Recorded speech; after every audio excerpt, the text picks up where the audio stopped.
Yeah, it's very complicated. It's very complicated name. Oh, you.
What they need to do,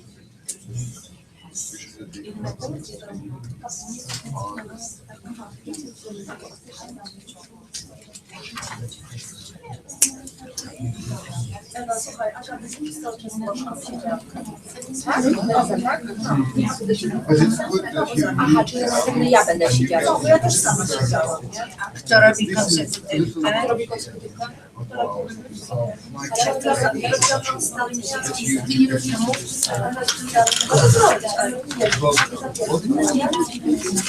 Dobra, ja robię. Doskonale. Mam nadzieję, że nie będzie mnie pani prześwinać. Ale nie, bo ona będzie po południu. A, no, jak nie chodzi o rano, a to jest dobrze. To nie ona nie. Ale ja też jestem po obiedzie, prawda?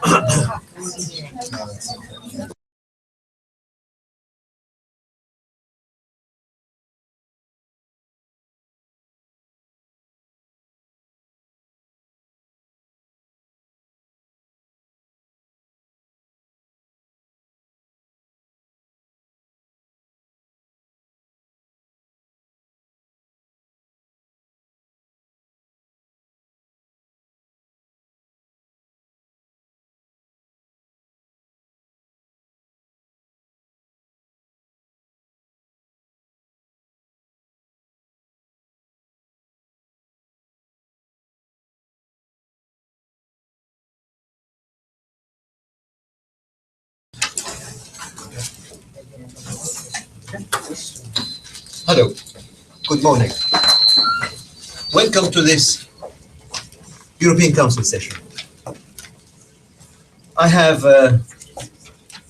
convened the summit meeting this morning to discuss whether Greece should negotiate its bailout terms to alleviate the consequences of austerity on its citizens. And due to the nature of the debate, exceptionally, I have taken the liberty to invite some people who are not prime ministers. So besides the normal members of the summit, we also have the foreign minister of France, who is Laurent Fabius, Mr. Fabius, and also the president of the Eurogroup, who is Jérôme Dijsselbloem, on my right. The other people, you all know each other. So I would like to say a few words of introduction about this topic. We all are aware how important this subject is, and we need to remember what the political consequences of our decision could be. We know Greece is in a bad state. The economy of Greece, I mean, is in a bad state. And if we do not concede this renegotiation, what are the consequences? What is going to happen?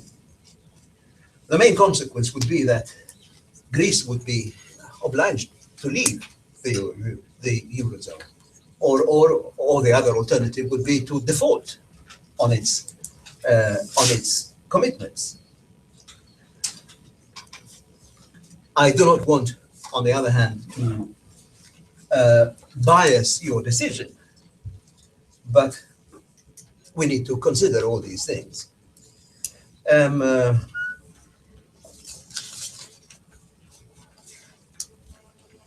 A few words about what Greece means to the European Union. You know that our Western civilization is based on Greece, on Greek culture. You know, the simple word democracy comes from Greece. It means demos means people and kratos means power. So democracy means the power to the people. We all know how important Greek culture has been to our modern civilization. The tragedians, the comedians, we have Sophocles, Aeschylus, Euripides, Aristophanes. These are all great names and they're part of our culture. Then we have all the philosophers. We have Aristotle, the basis of modern philosophy, Plato, Socrates, and not to mention Alexander the Great, one of the greatest of all generals. Right, but we're not here to discuss history. We're here to talk about what kind of solution we may reach. Greece today is no longer important for its history. It's important for its position in the Mediterranean. Therefore, we can speak of geopolitics. It is sitting on an oil field, basically.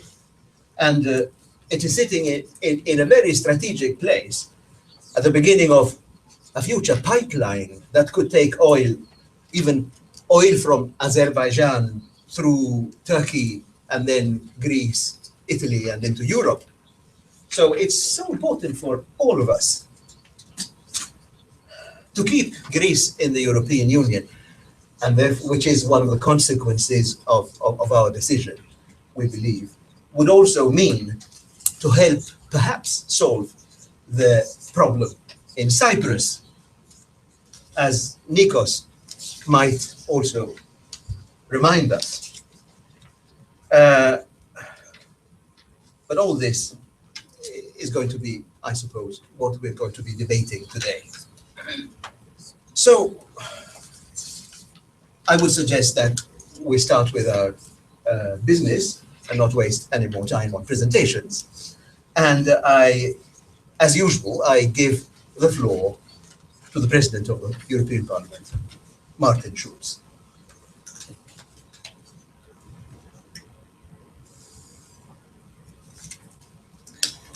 Thank you for giving me the floor.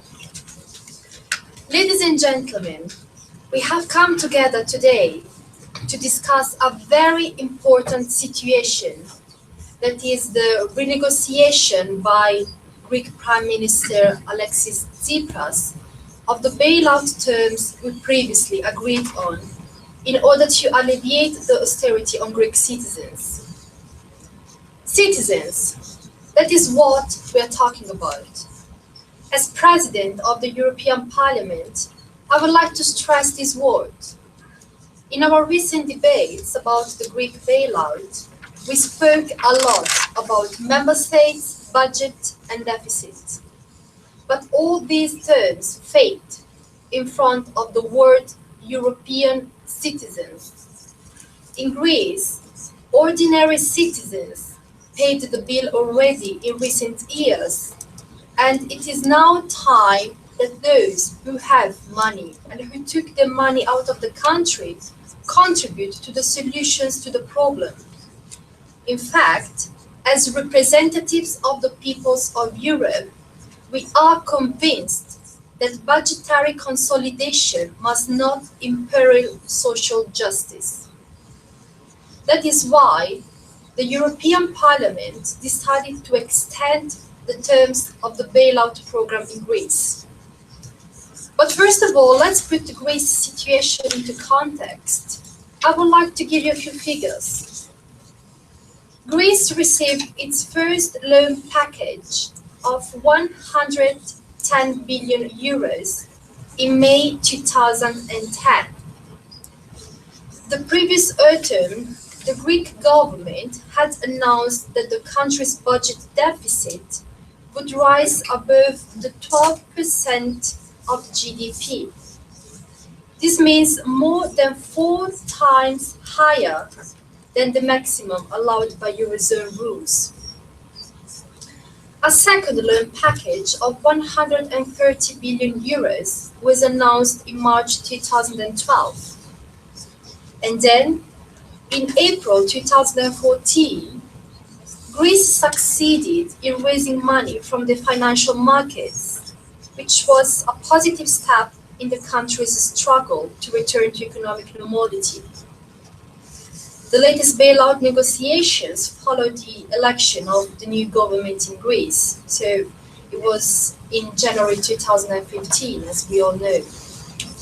So yes, if I do not miscalculate, Greece has borrowed 240 billion euros from the EU, the ECB, and the IMF. But let me give you a few more figures. 25%. 25% is the unemployment rate in Greece. 50% is the youth unemployment rate. 600 euros a month is the average wage. And then I have another 25. The economy has shrunk by 25% since the start of the Eurozone crisis. And finally, 175%, which is the country's debt of the country that is currently 175% of its GDP. But there is also a last number, 28. 28 is the number of member states of the European Union. 28 is the number of countries that decided to build together this alliance of democracy and of freedom. So Greece is not alone. Greece is part of the European Union, of a federation of democratic states. And democracy is something we should not forget about. A democracy that we should respect, I think, on a national level first and foremost. In fact, when on the 25th of January, Alexis Tsipras won the legislative elections in Greece, this means that, well, we had to respect him as the new democratically elected prime minister of a European country. But obviously, we also have to stick to the agreements that we made to stabilize Greece and the European Union. And Tsipras understood all this from the very beginning. The decision of the newly elected prime minister to travel around Europe after the elections to meet with the government leaders was the sign of a prime minister who was fighting for European cooperation and not for Greek separation.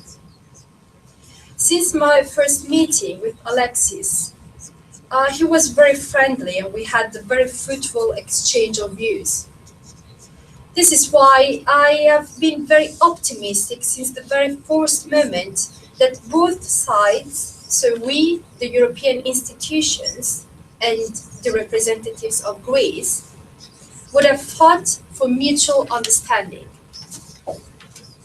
The Greek government made its proposals, as we know, and these proposals were discussed in a fair and cooperative process in order to find a solution.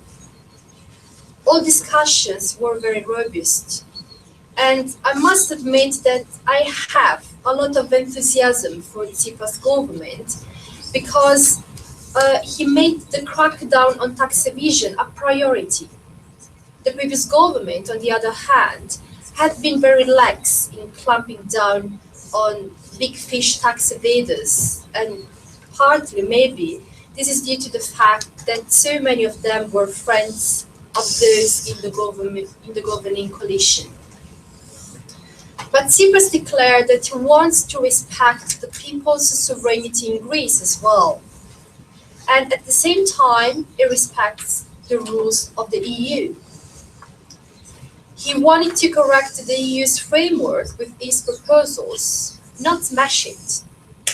And in this framework, we found a viable solution for our common perspective. So how did Europe deal with the bailout program in Greece? First of all, I would like to stress as President of the European Parliament that we never lost the human dimension in this debate.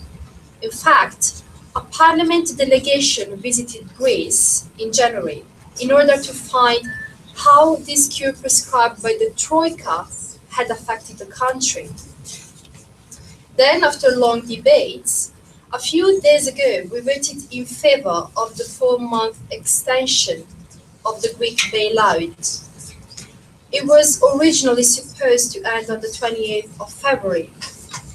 In this respect, I want to assure Alexis that he can count on the 100% support of the European Parliament and of the European institutions as a whole.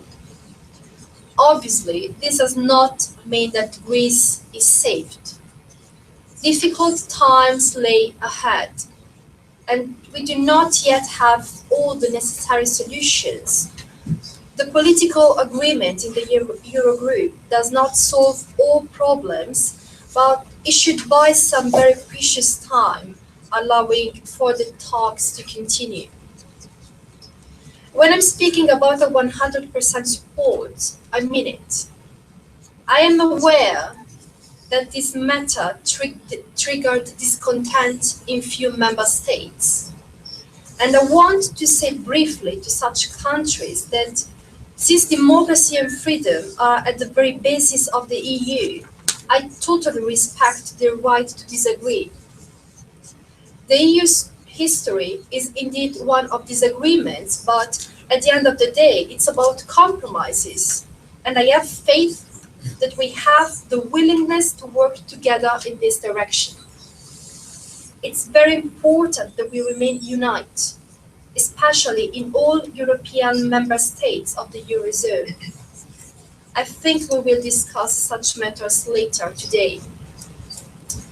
The coming months must be a turning point. The key will be to have a deal which introduces less detailed and prescriptive requirements and opens up new avenues in which Greece should make progress. And among these, Greece must work out and begin implementing a clear plan to make sure that the wealthy Greece pay their dues and that corruption and maladministration are significantly reduced. So, in conclusion, ladies and gentlemen, as I said earlier, the European Parliament demonstrated to be open to all discussions with Greece, but negotiations must be based on mutual respect and trust. It will also be important to stick to agreements made to stabilize the country and the European Union as well.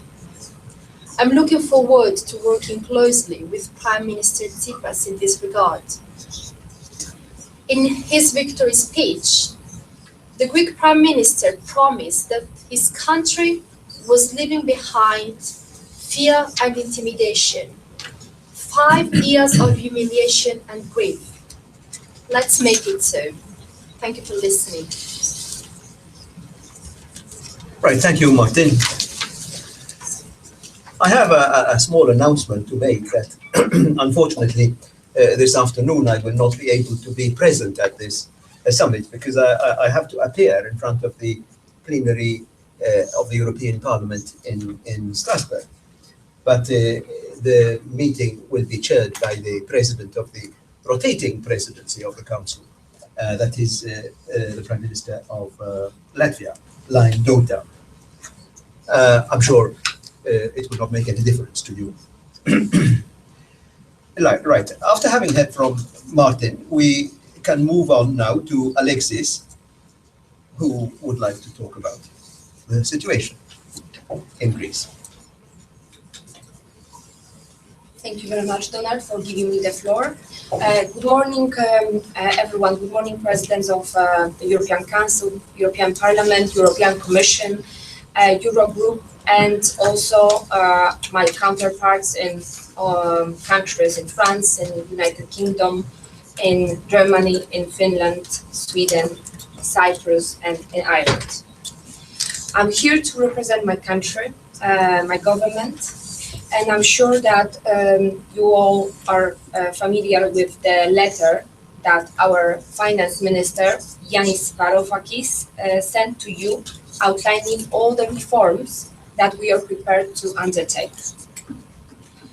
And I would like to talk briefly about the situation in Greece, but also my main focus will be on explaining our proposals that are intended to trim the civil service and combat corruption. And as Donald mentioned earlier on today, Greece is facing many difficulties at the moment. And I would like to thank you for your kind words, refreshing our memories about the history of Greece and everything that Greece has to offer for other organizations and countries.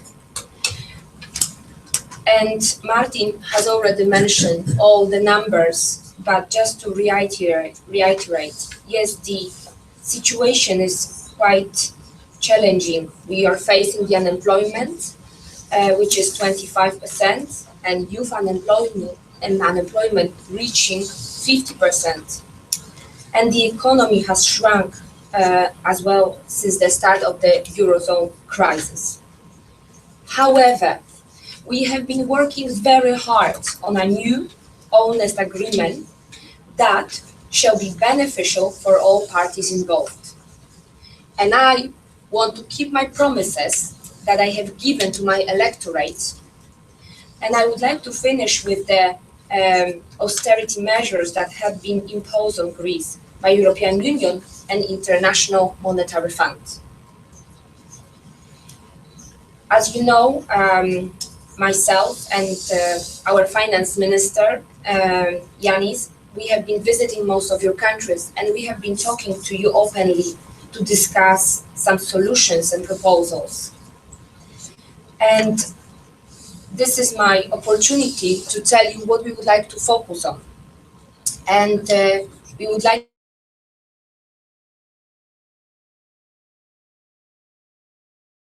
and we will focus on tax policies, on the public spending, on social security, labor market reforms, and also reforms to tackle humanitarian crisis. So just to tell you few points within the tax policies. We already started implementing, broadening the definition of tax fraud and evasion. Though we are making it harder to avoid taxes. And we are working on improving the collection of VAT, fighting evasion using technology. We are also working with our European and international partners to establish a database that helps tax authorities assess the veracity of previous income tax returns. The second area that we want to focus is public spending. That's why we have been working towards improving the efficiency of central and local governments and to identify cost-saving measures through a thorough spending review of every single ministry. In addition to that, we wish to control health expenditure and improve medical services while granting universal access to healthcare. We hope that you will welcome our commitment to review every area of government spending and to identify cost savings. Another field that we want to focus is the social security. We want to take measures to continue modernizing the pension system, reducing the social and political pressure for early retirement. We want to make the fight against corruption a national priority and also target the smuggling of fuel and tobacco products and tackle money laundering. We want to activate legislation to ensure that media outlets pay market prices for the broadcast frequencies they use. Another area are labor market reforms. Over time, we wish to raise the minimum wage in a manner that safeguards competitiveness and employment prospects. We also want to phase in a new smart approach to collective wage bargaining that balances the need for flexibility with fairness. And the last point, but not the least important, it's an extremely important point for us, for our country, is the humanitarian crisis. We want to tackle that issue. And we wish to address needs arising from the recent rise in absolute poverty through measures such as food stamps. We are evaluating a pilot minimum income scheme with a view to extending it nationwide. And lastly, we want to ensure that the fight against the humanitarian crisis does not have a negative effect on the finances. So, these are our main proposals. And as in the statement I gave to Bloomberg News Agency, I would like to assure you that I am not looking for a conflict with our EU partners and other international organizations. We will pay our debt to the European Central Bank and to the International Monetary Fund. I am sure that we will be able to reach some common agreement that will be beneficial not only for Greece, but also for the EU. We just need some time to get back on our feet. I wanted to thank also for the kind words that Martin said, that we've got the support of European Commission in our efforts. And if we manage to close that deal, it will be a very important negotiating success. This will be like winning the battle, not the war yet. The difficulties, the real difficulties are still ahead of us. But I am certain that we will not disappoint our nation. We will overcome this challenging situation and that we will achieve significant improvements in the period of the next months. I would like to thank you very much for your attention. Thank you, Alexis. Let's see what Jean-Claude has to say about all this. Thank you, Donald, for giving me the floor. Fortunately or unfortunately, this is not the first time I find myself in this position to attend a meeting such as this, a meeting where important decisions must be taken. Like I heard around this table today, we all remember the financial crisis. We all remember the recession that followed. And we all know that some countries suffered more than others. Today, we have gathered here not to ask ourselves why some countries were more vulnerable than others, but to deal with the consequences. In the past, in accordance with my position in the European Council and in countless meetings with finance ministers across the European Union, I have always tried to find the best solution for the European Union and its citizens. And in order to start on a more positive note, we should remind ourselves that time and time again, we have managed to avert disaster. And we have proved that the European project is a valid project. European Union countries working together with global and European financial institutions have rendered assistance to those countries worst hit by the economic crisis. We have proved that it is possible. Perhaps some of you here today around this negotiating table would dispute my views of previous agreements and would use less flattering terms to describe them. But let me add, in an attempt to reassure everyone, that my views have not changed. I believe we should continue to negotiate and thus ensure that the European project continues to be seen as a valid project. By all means, now let us discuss the future, for we are here to discuss a future agreement. But let us do so by also looking at the past. More precisely, let us remember our past commitments. All of us agreed in the past on a set of principles that need to be adhered to in order to find a way out of the recession. I have heard talk in the media of a new Greek program. Let me stress that we already have a Greek program. And before we start talk of an extension of this program, let us remind ourselves of those principles I mentioned before. First, we all agree to maintain a stable budget and to take budget consolidation measures if they are necessary in order to rectify any problem. We are thus talking about fiscal responsibility.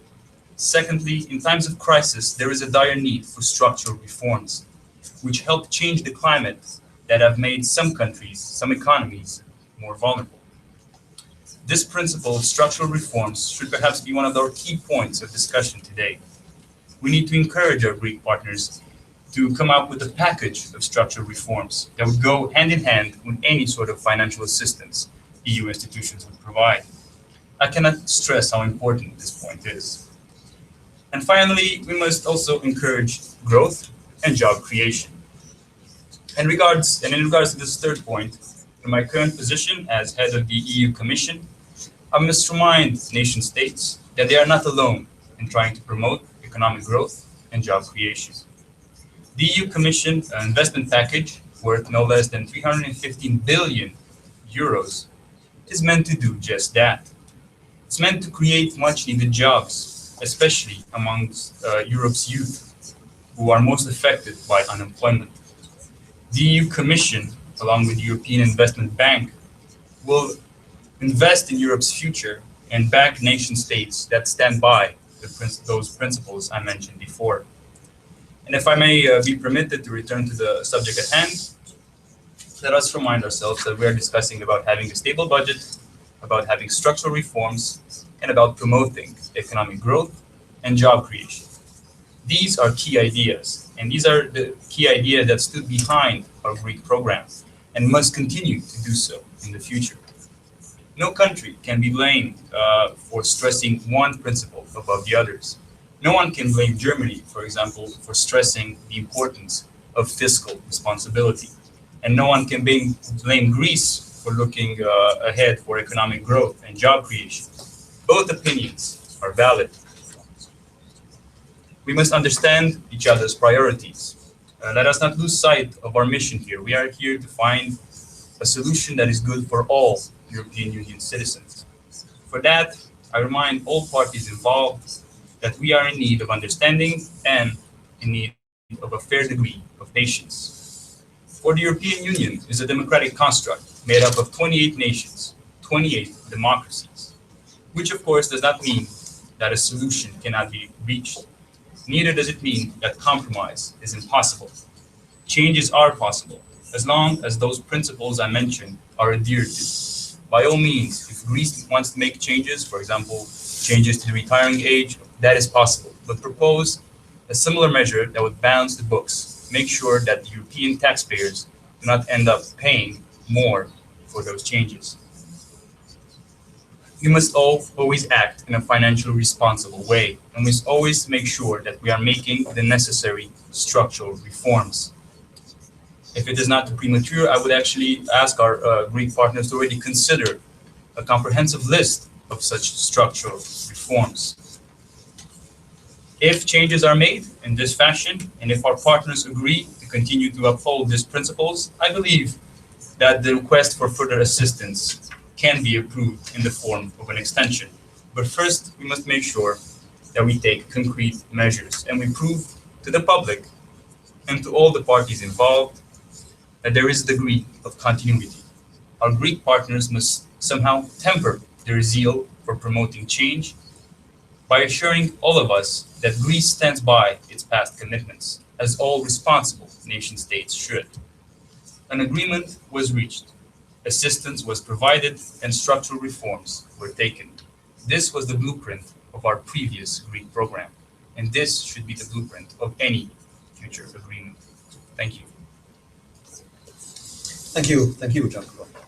Okay, so the next speaker is, this speech is going to be interpreted in consecutive mode and not in simultaneous. But I have one other thing to say about it, is that Mr. Fabius would have liked to speak French, and no matter how hard I tried with the technical stuff, they told me it was not possible, and that unfortunately you will have to speak English.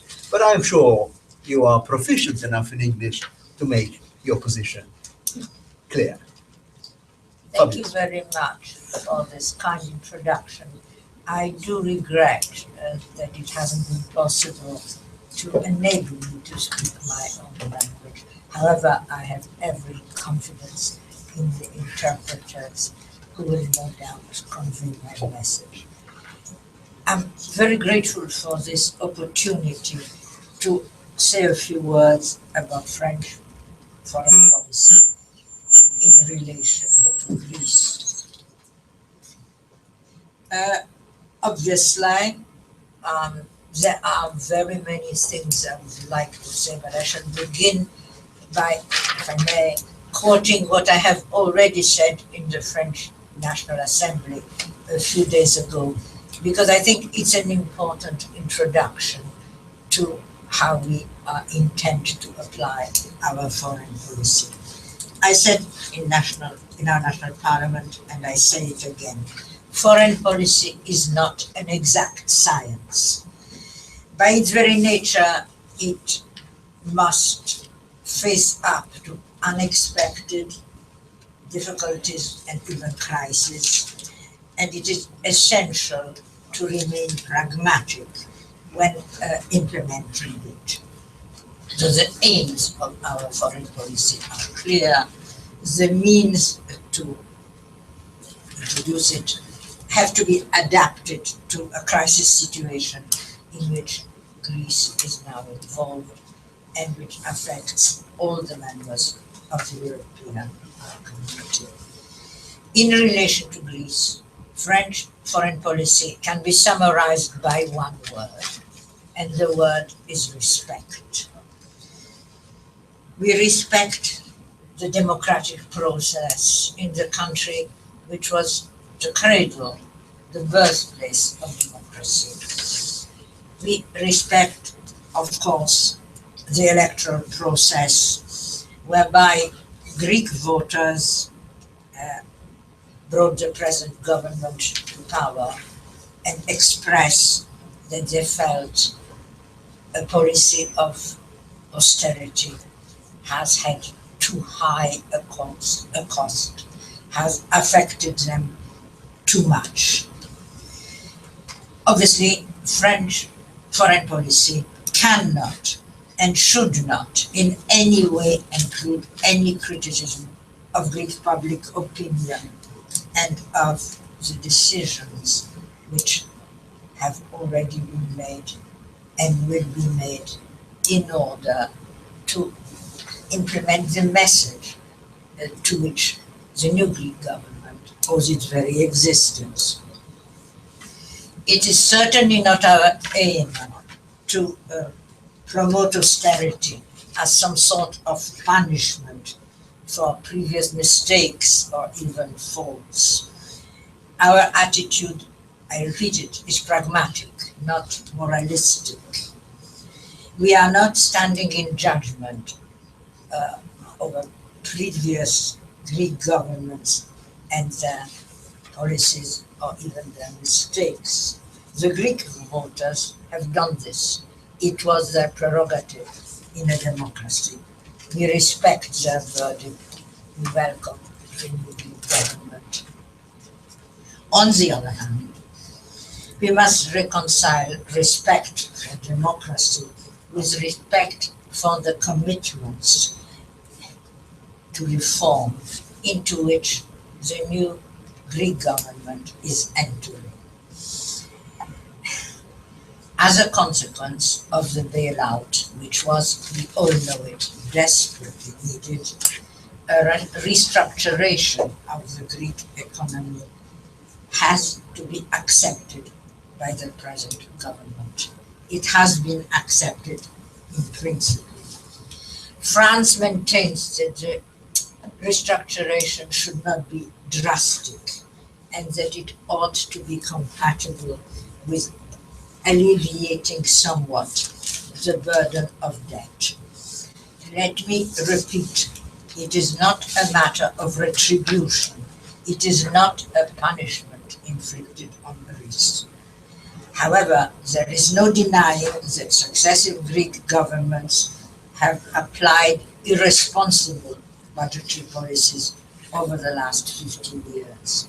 However, it could be argued that other member countries of the European of the European Union did not always adopt the most rational policies or did not adopt them early enough.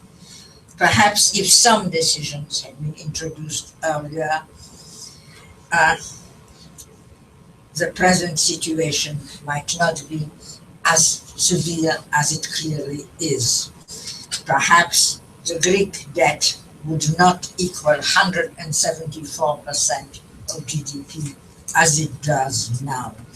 Perhaps unemployment would not affect a quarter of the active population and even half of the young population. I understand exactly what the very eloquent Greek minister, Yanis Varoufakis, has said. He was right in saying that in European discussions, the issue is to locate the European common good above small politics. In other words, to transcend national selfishness. This is certainly true. However, I cannot refer myself to selfishness, but to the protection of legitimate national interests, of the interests of our own voters who are unprepared to shoulder excessively heavy burdens. Certainly, France is also confronted, though to a lesser extent than Greece, with problems of debt and of unemployment. We are fully aware that unemployment affects many, if not all, member countries of the European Union. I could at this stage quote many figures which I have brought here to illustrate the situation. However, I know that my time is limited and that I should not abuse your patience. I would merely like to remind those who might not be aware of it that the French Secretary of State for Foreign Affairs, Arlène Désir, visited Athens in late February in order to make constructive proposals for bilateral cooperation between France and Greece. He was received by the President, the Prime Minister, and the Minister for Foreign Affairs, and he has reported back to me on those discussions.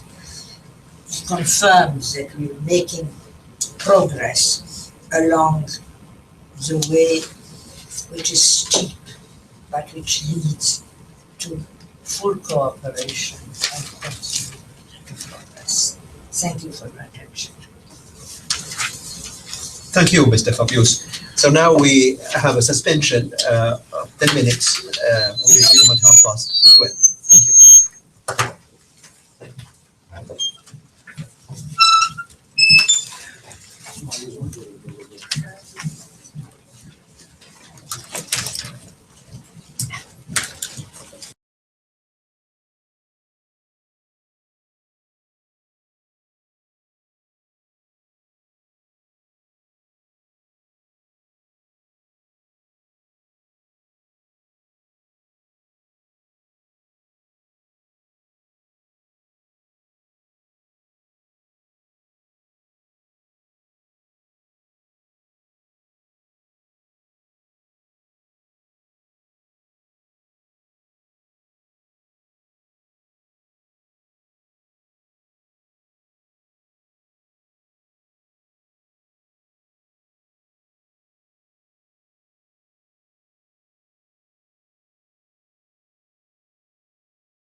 Right, welcome back.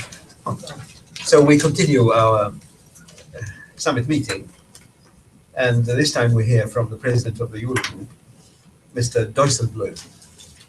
You have the floor. Thank you, Mr. President, for giving me the floor.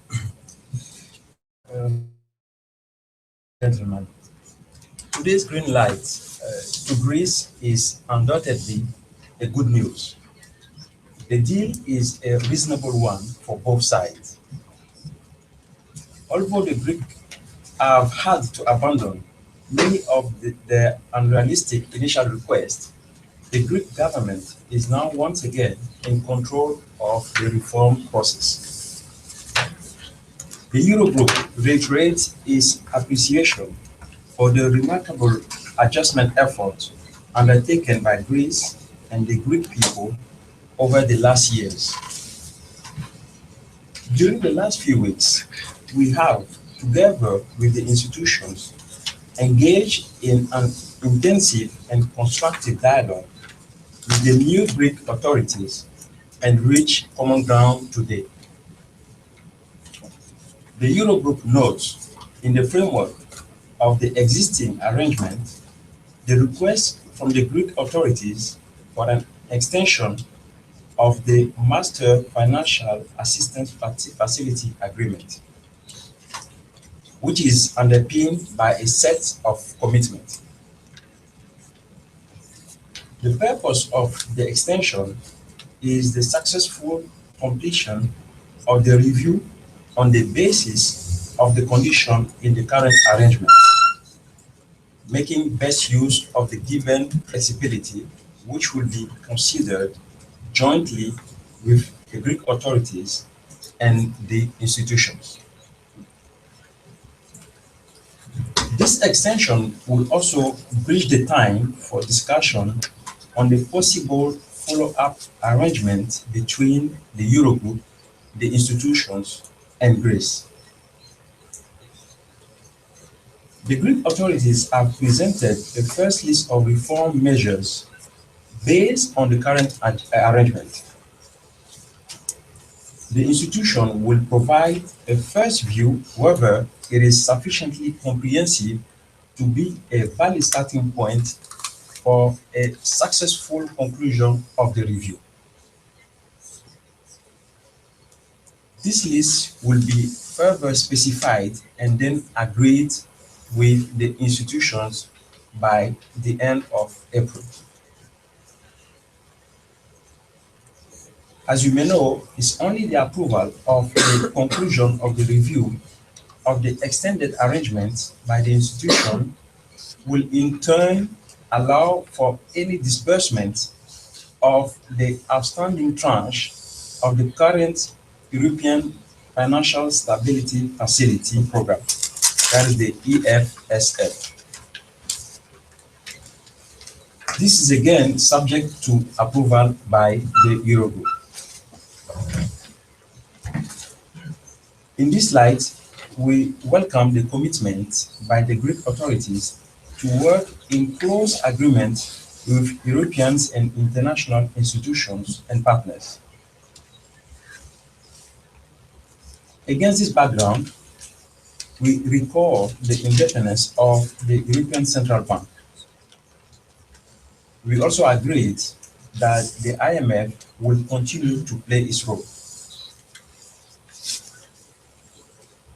The Greek authorities have also expressed their strong commitment to a broader and deeper structural reform process aimed at durably improving growth and employment prospects, ensuring stability and resilience of the financial sector, and also enhancing social fairness. The authorities also commit to implementing long overdue reforms to tackle corruption and tax evasion and improving the efficiency of the public sector. In this context, the Greek authorities undertake to make best use of the continued provision of technical assistance. They have also reiterated the unequivocal commitment to honor the financial obligation to all their creditors fully and timely. In light of this commitment, we welcome that in a number of areas, the Greek policy priorities can contribute to a strengthening and better implementation of the current arrangement. They commit to refrain from any rollback of measures and unilateral changes to the policies and structural reform that will negatively impact the fiscal target, economic recovery, or financial stability as assessed by the institutions. On the basis of the request, the commitment by the Greek authorities, the advice of the institutions, and today's agreement, we will launch the national procedures with a view to reaching a final decision on the extension of the current EFSF Master Financial Assistance Facility Agreement for up to 4 months by the EFSF Board of Directors. We also invite the institutions and the Greek authorities to resume immediately the work that will allow the successful conclusion of the review. To conclude, I would like to say that we remain committed to provide adequate support to Greece until it has regained full market access, as long as it honors its commitment with the agreed framework. Thank you for listening. Thank you, Mr. Dyson-Lund. So we have quite a few favorable opinions here, even from the outsiders. But let's go on with our colleagues now and see what the UK thinks. David. Thank you, Mr. President. I represent the UK, and I have a few words on this topic. I had a meeting at 11 Downing Street, 10 Downing Street and 11 Downing Street, both of them, with our Greek counterpart. And because they've just been elected, and they are touring Europe to get support in the renegotiation of the Greek debt, which bailout, which is 240 billion euros, as has been mentioned before. When I met my counterpart, Mr. Tsipras, we had a constructive discussion, and it is clear that the standoff between Greece and the Eurozone is the greatest risk to the global economy. I urge the Greek finance minister and prime minister to act responsibly, but it is also important that the Eurozone has a better plan for jobs and growth. It is a rising threat to the British economy as well, and we have got to make sure that in Europe and in Britain, we choose competence over chaos. We spoke also about optimism. The Prime Minister of Greece wants to achieve results within days, and there will be a deal within a very short space of time that's going to make it perfectly clear to everyone that Greece can play within the rules and in a way that puts the Greek crisis away. And the Prime Minister has offered to produce proposals within a month, actually. The current bailout program, as you all know, expired on the 28th of February, and it is widely hoped that the deadline would be extended for a certain time. and this will be agreed by the European Central Bank.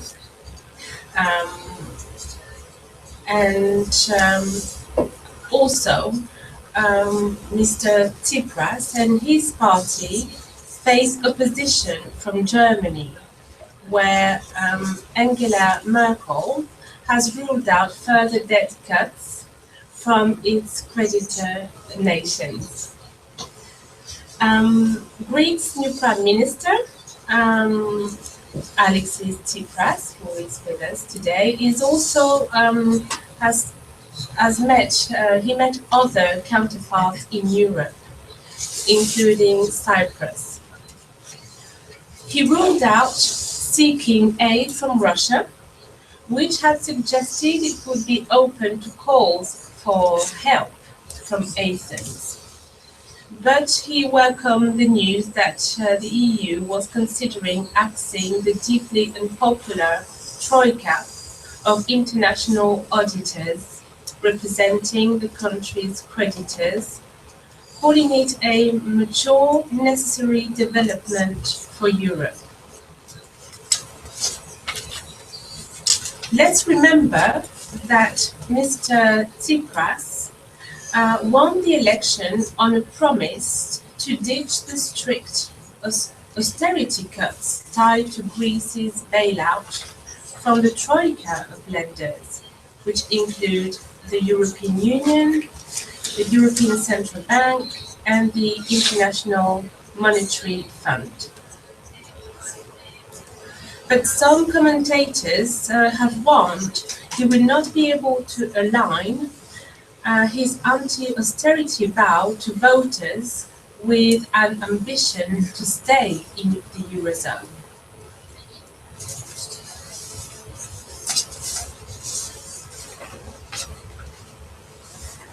Having said that, we have to be careful here in Britain that I had really fruitful discussions with Mr. Tsipras. And actually, when he got elected, I congratulated him over the phone. But I don't want to take sides because Britain has little technical involvement with Athens and its negotiations with its creditors. Britain is only marginally linked to the Troika anyway.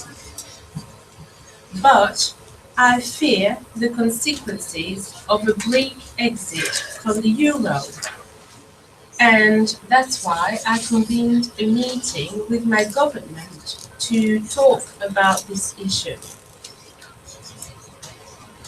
So, as a word of conclusion, I would like to reiterate the fact that Greece has to sort this out with Europe. They have to find a swift solution to this problem. And I hope that this will be resolved sooner than later, now that Mr. Tsipras has met all his counterparts in Europe in order to find a solution to the negotiations of the bailout. Thank you. Yes, thank you, David. So the last word is Angela's. I hope she's not going to be too hard on Alexis. But you have the floor, Angela. Thank you, Donald. David, I know that Martin has left. Alexis, I've listened to all of you. But the bottom line is Greece must take its responsibility for its debt. The last thing we want is to reignite the Eurozone debt crisis. And we all know that the debt is huge. And we all know it represents a huge amount of the GDP. And we also know that many experts believe it is unsustainable. So do I.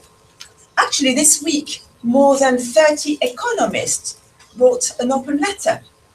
They urged the Troika, and David talked about the Troika. You reminded that it was the European Union, the European Central Bank, and the IMF. So they urged the Troika to agree to debt relief, and they are not the only ones.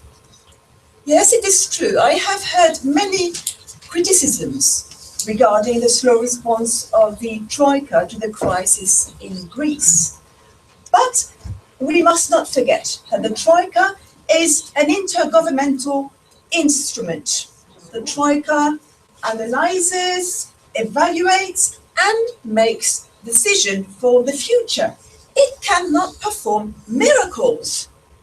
We are still experimenting with the Troika as it is not yet a community tool. I know that many Greek people feel that we don't care. I know that many Greek households suffer terrible consequences, such as difficult access to healthcare. This week, actually, I read a report that was sent to me. It described how patients affected with cancer could not afford medical treatment. Yes, I understand. This is a terrible truth. We are aware of people's worries, their questions, their sorrows, and sometimes even their anger. But we are all currently forgetting that Greece almost went bankrupt. When a state can't borrow money on the financial market, then it is on the brink of insolvency. Consequently, it cannot carry out its public welfare duties, such as health, security, and education. The Troika, that is, I repeat myself here again, the European Union, the European Central Bank, and the IMF, lent 240 billion euros to Greece. I insist, 240 billion to Greece. I mean, that is not a small amount of money. The aim was to give time to Greece to reform the country and prevent insolvency. And as such, the aim was for Greece to remain within the Eurozone. And I agree, Greece needs to remain in the Eurozone. Everything we have done politically has been about Greece remaining in the Eurozone.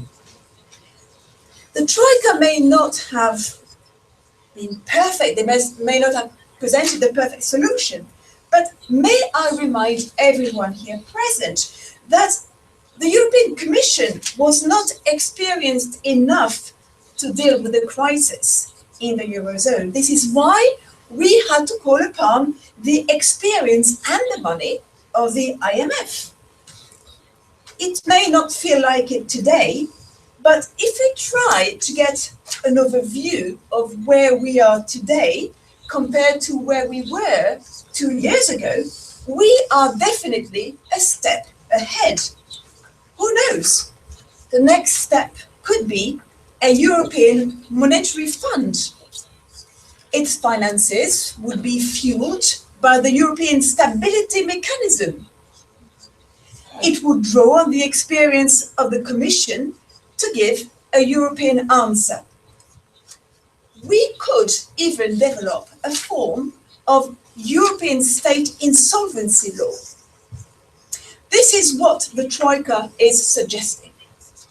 With all honesty, Germany would support such a move towards the future, and I hope, dear colleagues, that you do too.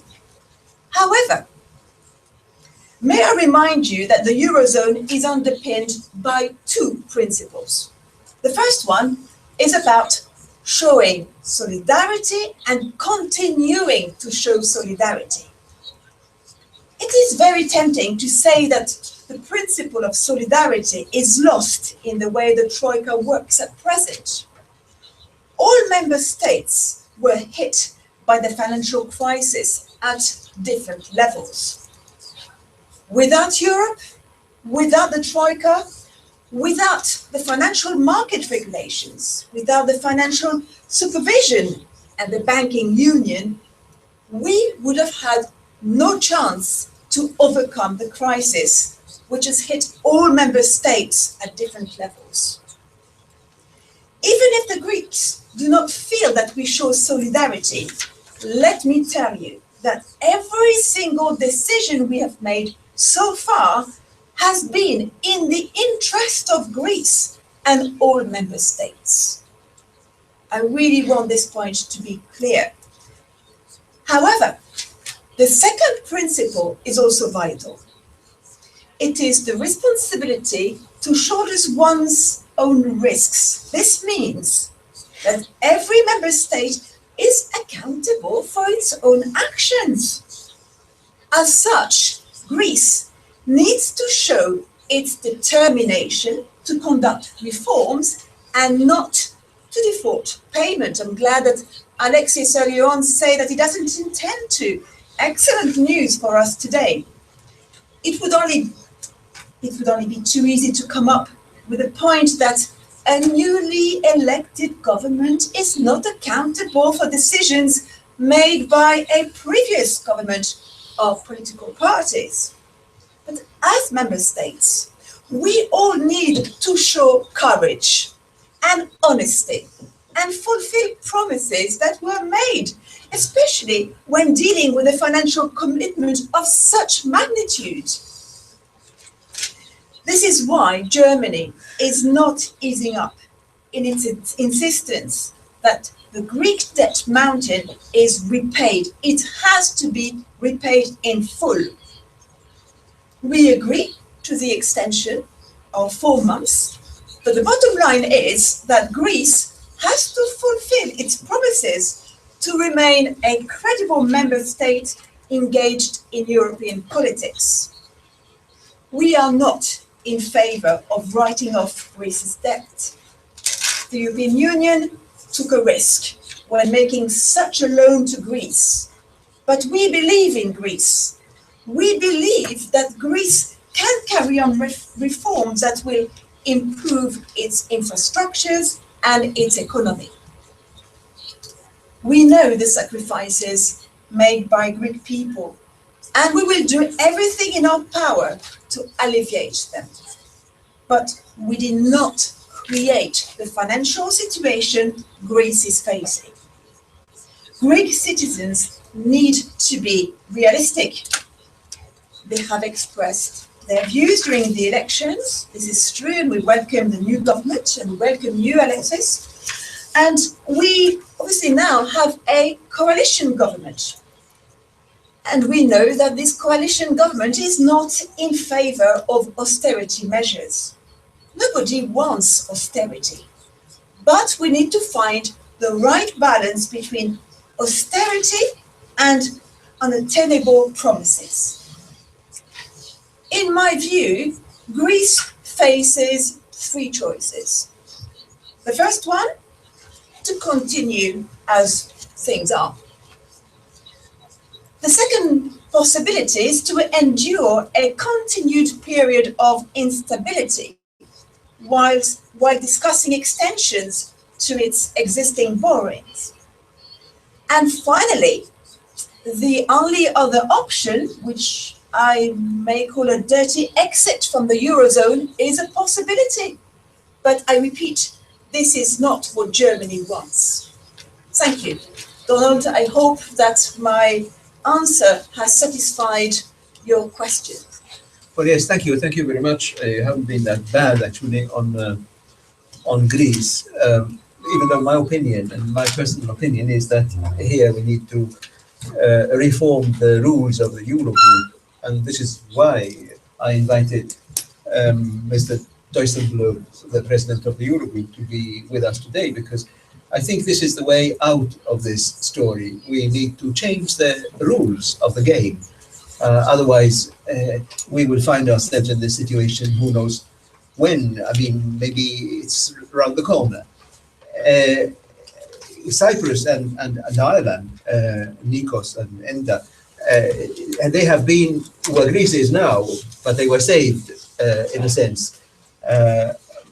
Would you like to add something to the discussion? We were supposed to have a press conference at 1 o'clock, but the journalists can wait. a few minutes if you have something to add. Yes, Nikos.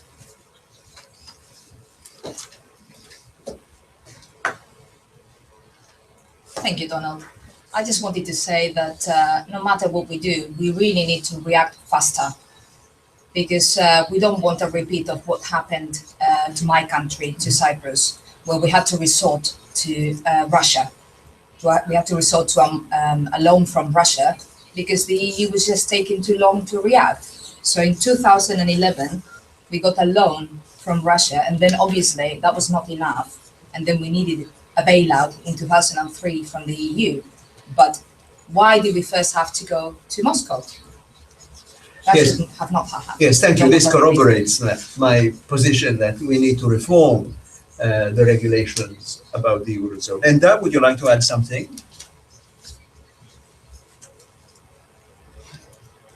I would like to simply add something by saying that solidarity is the utmost that needs to be demonstrated by our people. I still remember that I went to Korea, South Korea for a visit a couple of years ago when Southeast Asia was experiencing its financial crisis, and the Korean people sold their own properties and assets to help the government. Yes. And that is a spirit that we need to learn and we need to draw experience upon. Thank you very much. You mean solidarity within the country itself, Yes. not only between countries? Not just between countries, but also Yes, within the country itself. And perhaps Alexander from Finland would like to say something to this. Usually, Finland is quite hard on respecting the rules. Thank you, everyone, and thank you very much, Mr. Chairman, for the opportunity to speak here today. We all face this issue of debt, and we have the issue of debt on our internal level. All governments have this debt, and we need to introduce some sort of discipline in the European Union where the governments have to be responsible for what they're doing in their countries.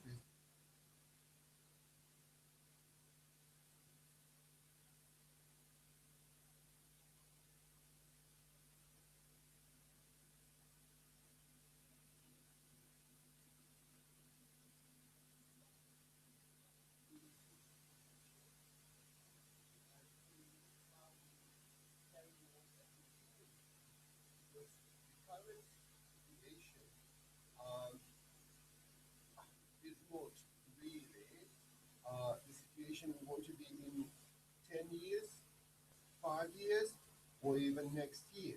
We want to improve. And that's what we promise to our people. Thank you. Okay, at this point, maybe we can go to the press conference if we have nothing else to add to our arguments. Thank you, all of you.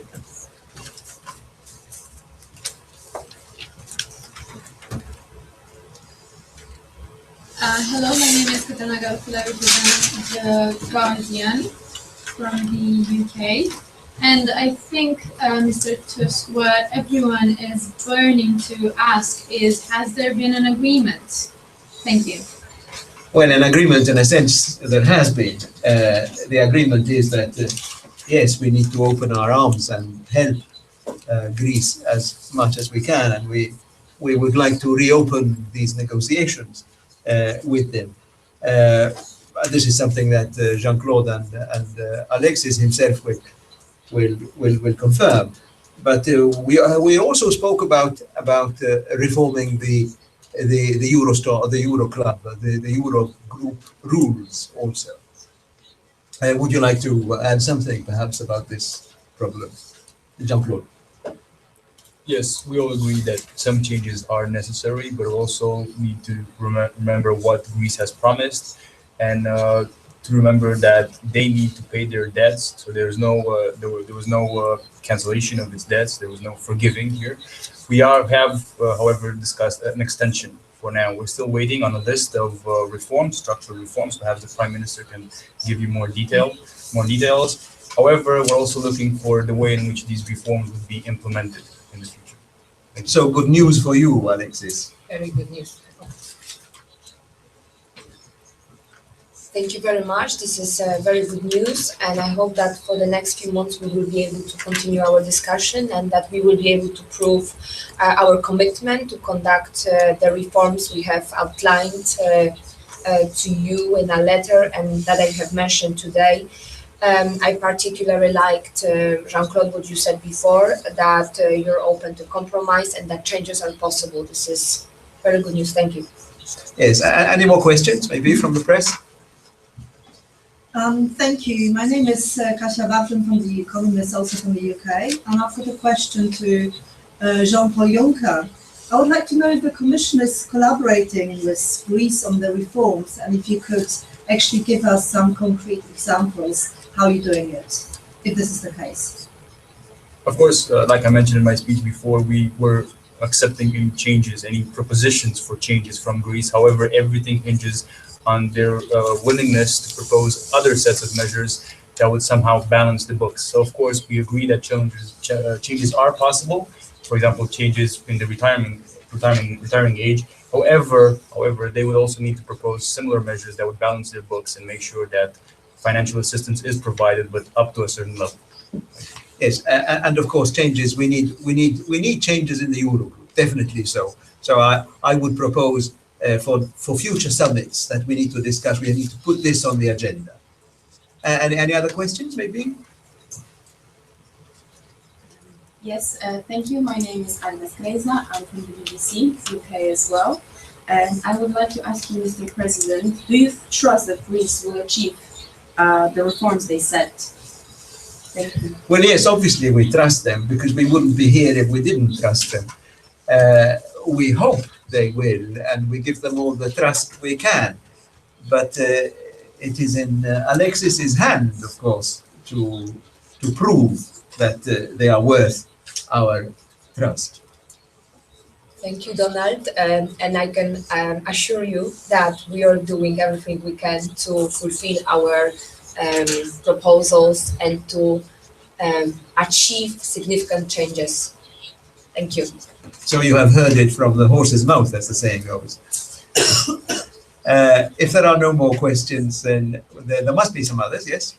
Please. Yes, I have one regarding the fears of Greece leaving the Eurozone. What do you have to say about that? Yes, perhaps Jean-Claude could say something about that. Clearly, since an extension has been granted and financial assistance will be offered, for now, we can put that fear aside. Greece will stay in the Eurozone for now. We hope the price of leaving the Eurozone would be too high, both for Greece and for the Eurozone itself.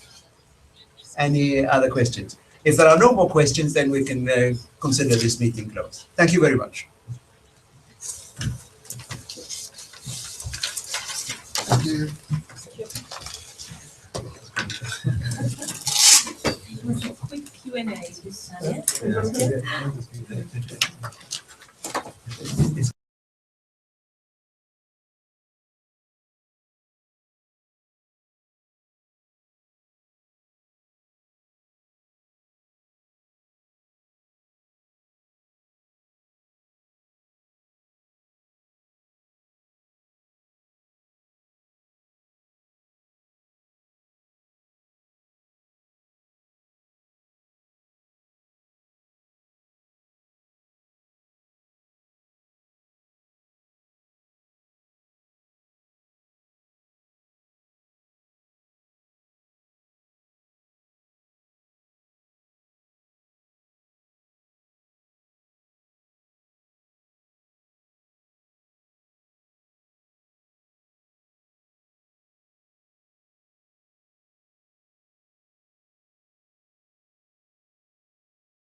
Good morning, ladies and gentlemen.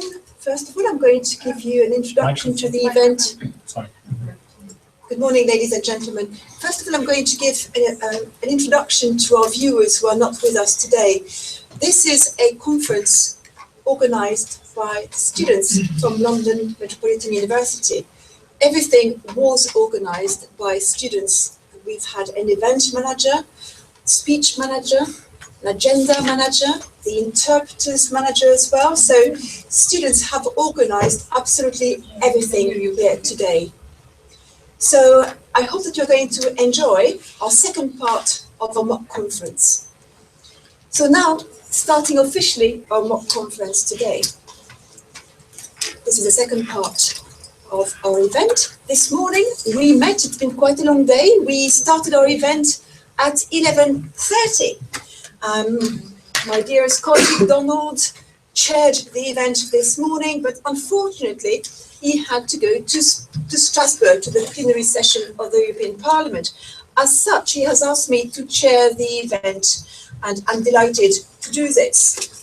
May I remind you that heads of state and prime ministers are present here today. So around the table, we have got Matteo, you're representing Italy, no need to introduce you.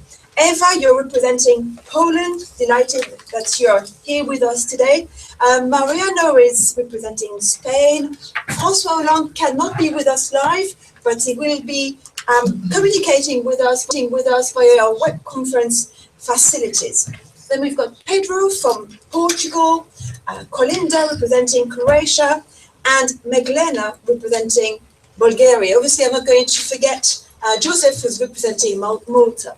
So we've got 2 hours, and during these 2 hours, I am going to listen to all of you speak. Obviously, the agenda is very tight, and I'm going to ask all speakers to make sure that they keep to the timing. If they don't, unfortunately, I will have to make sure that you finish on time, so everybody has got an equal opportunity to express their views, but I'm sure that we will all do our very best. So let me introduce you to the position of Poland. We know that Poland, and Eva, you're here with us representing Poland today. As a Prime Minister, I think you've got some very specific views about the bailout of Greece. And I think it's high time that we listen to your views. Thank you very much, Eva. You've got the floor. Thank you. Good afternoon, Madam Chair, ladies and gentlemen. I'd like to begin by saying how truly grateful I am for being given the opportunity to speak before you today and participate in these historical debates. The topic that we are going to discuss today is vital not only for the people of Greece, it is also greatly important for the people of Poland, for the government of Poland, and in my view, it is the utmost importance for the whole European Union. Before we enter into any specific details regarding the Greek problem, I would like us all to remind ourselves that one of the strategic priorities for the EU is to encourage growth, increase investments, create more jobs, and of course, to encourage any necessary reforms.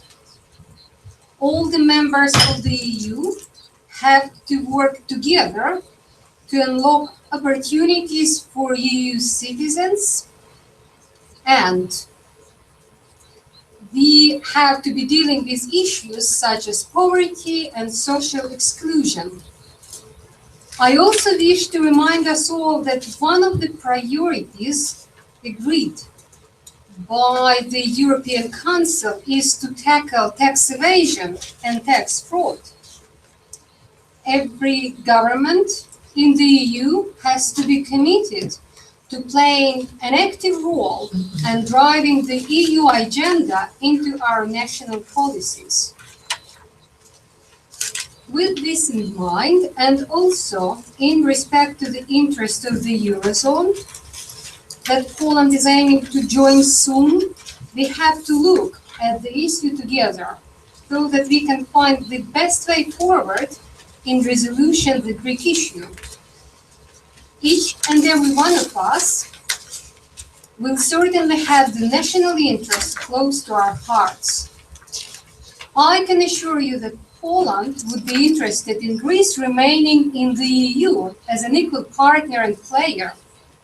I trust that you all will agree with me that it is vitally important for all of us to preserve the integrity of the EU. Poland respects the newly and democratically elected government of Greece, and we fully appreciate that it would be up to the legitimate government to decide on Greek national reforms and policies. Unfortunately, we now hear that the Greek Prime Minister, Alexis Tsipras, continues making statements in support of a very rigid and totally inflexible stance, saying that his government will continue to seek writing off Greek debts. We also hear that Mr. Tsipras is not keen on the communication of the rescue package that was put in place recently to bail out Greece on certain terms. Instead, the Greek Syriza party keeps pressing for some sort of new bridge of understanding, aiming at securing exclusive new terms. Madam Chair, and ladies and gentlemen, let's look at this from the perspective of other EU members. Greece is not the first member of the EU that experiences economic and financial difficulties. It is by no means the first member of the EU that requires a bailout and support from the IMF. If we were too flexible and understanding on this occasion, and if we were to declare this situation as an emergency, then we have to allow Greece to secure exclusive terms or even to write off their debts. Do we want to set such a precedent of irresponsible borrowing?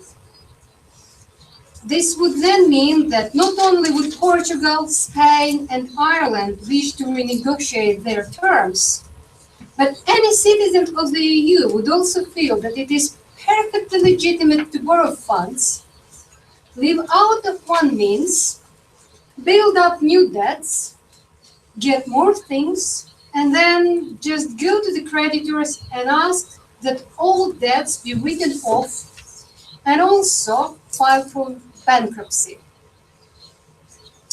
Is this really the future that we want for ourselves and our children? Such irresponsible borrowing can only lead to economical catastrophe. Madam Chair, ladies and gentlemen, we are now dealing with the consequences of irresponsible lending as well as irresponsible borrowing. In 2010-2014, Greece received 240 billion euro from the EU and the IMF. Perhaps this money shouldn't have been lent to Greece in the first place.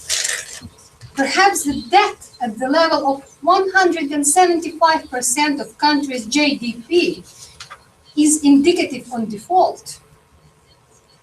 Perhaps the Greek government should have tackled tax evasion and tax fraud, as well as considering developing their national economy. With the new Greek government bringing new policies and promises to the table, we have to remain critical and see whether the reforms that were agreed with Greece are really implemented. Only 1 week ago, we were reading on the front pages of the news anti-European rhetoric of Greek leaders regarding the request to the switch of the liquidity of the Greek banks. The Greek press immediately labeled it as blackmailing, and Mr. Tsipras made several statements to say that he will not allow his country to be treated as a colony.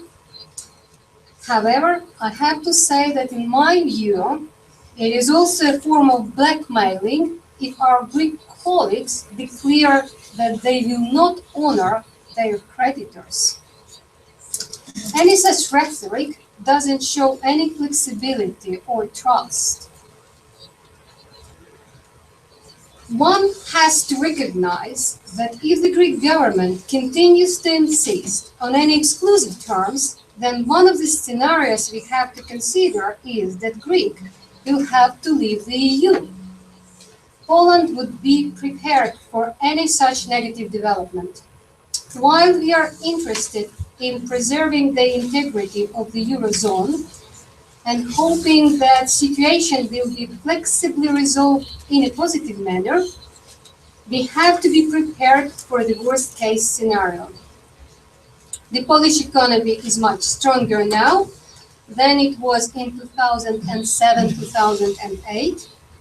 Currently, we have finances available to cover 47% of our needs, and we are confident that our credit lines are well manageable. Our strength is in our nationally orientated economy. In recent years, our economy has grown by 20%, and we continue putting every necessary effort in place to achieve further growth.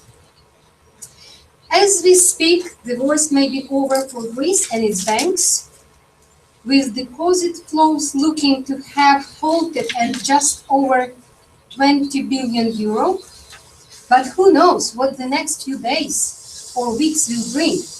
It was reported at the end of last week that emergency lending to Greek banks has just been raised to 500 million euro, which is lower than previous increases.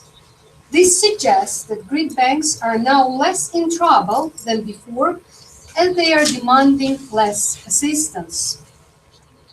Madam Chair, ladies and gentlemen, in conclusion, I would like to express the hope that all EU members will work together, united under the European Parliament, in order to resolve the Greek crisis now, as well as facing any other future challenges. Poland wants to take an active part in any future discussions concerning any EU issue. My view is that European governments have to move away from the trend that allows national governments to negotiate behind the closed doors. All members of the EU have to have their voice heard at the highest level. We have to work towards a true understanding and consensus of what really matters and how we, as all Europeans, are responsible for our future. We are the European Union, and we have to work together in unity. Thank you. Thank you very much, Eva. Some strong words I hear. I was anticipating Angela to be the harsh one this morning, but actually I am surprisingly hearing some harsher words than usual from Poland. So, wait and see. May I just remind you, Eva, because you were not here this morning, that Alexei was with us. And he actually said very firmly that Greece has all the intentions of the world in the world to repay their debt. So if this could put your mind at rest, I think it's quite important to say that Greece knows that they cannot have their cake and eat it. But, it is true that times are hard. And you said it yourself, we need to show solidarity, but we also need to get some guarantees that the money we offer, we will get back in some sense, in some ways, and that Greece has to act responsibly. So I think I understand most of the ideas that you wanted to express, and I want to see if other countries agree or disagree. Pedro, I think that today you're going to tell us what Portugal has to say about the situation in Greece and the proposal for a bailout. Tell us what you think. Thank you, Madam Prime Minister. Thank you all for giving me the opportunity to speak to you today about Portugal's stance on Greece's possible restructuring and renegotiating the bailout terms. Dear colleagues, as we meet here today to discuss whether or not we should allow Greece to renegotiate the terms of its bailout, I would like firstly to remind you all of what Portugal went through in recent years in order to adhere to the terms of its own bailout. When I was elected Prime Minister in June 2011, Portugal's economic, financial and social systems were in dire straits. As with many other European countries, we suffered from colossal public debts due partly to the civil services overcapacity. When the global crisis disrupted the financial markets and the world economy, Portugal was one of the first countries to succumb. In order to save our country, we requested a 78 billion euro bailout package from the IMF and other EU funding agencies in a bid to stabilise our public finances. From then on, we had to implement drastic measures to restructure our country, and the impact of this was catastrophic for the Portuguese people. In 2012, we saw the unemployment rate rise to 15%, and by 2013, that rate had increased to 17.7%. In May 2014, finally, after 3 years of intense hardship, Portugal exited this bailout programme. Things are still tough in our country. We have very high rates of unemployment, high levels of debt, which exceed 125% of GDP. But we are starting to see the early signs of growth. In 2014, our economy grew 0.9%, which was our first full year of growth since 2010. And it is not only Portugal which has undertaken this road of hardship. The people of Ireland and Spain have also bitten the bullet and worked hard, sacrificed much in order to lead their countries through the dark tunnel of financial and social instability and into the light of a stable and prosperous country. My point is this: why should Portugal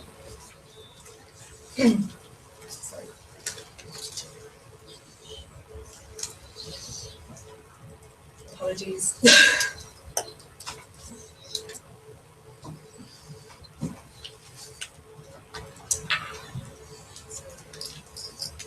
Pedro, I can see that you're struggling with technology. Look, why don't you do as I do, pen and paper? You know what I think of new technologies, but take your time and carry on whenever you're ready. I will do, certainly. I'm sorry, I seem to have caught something with my thumb. I lost my message.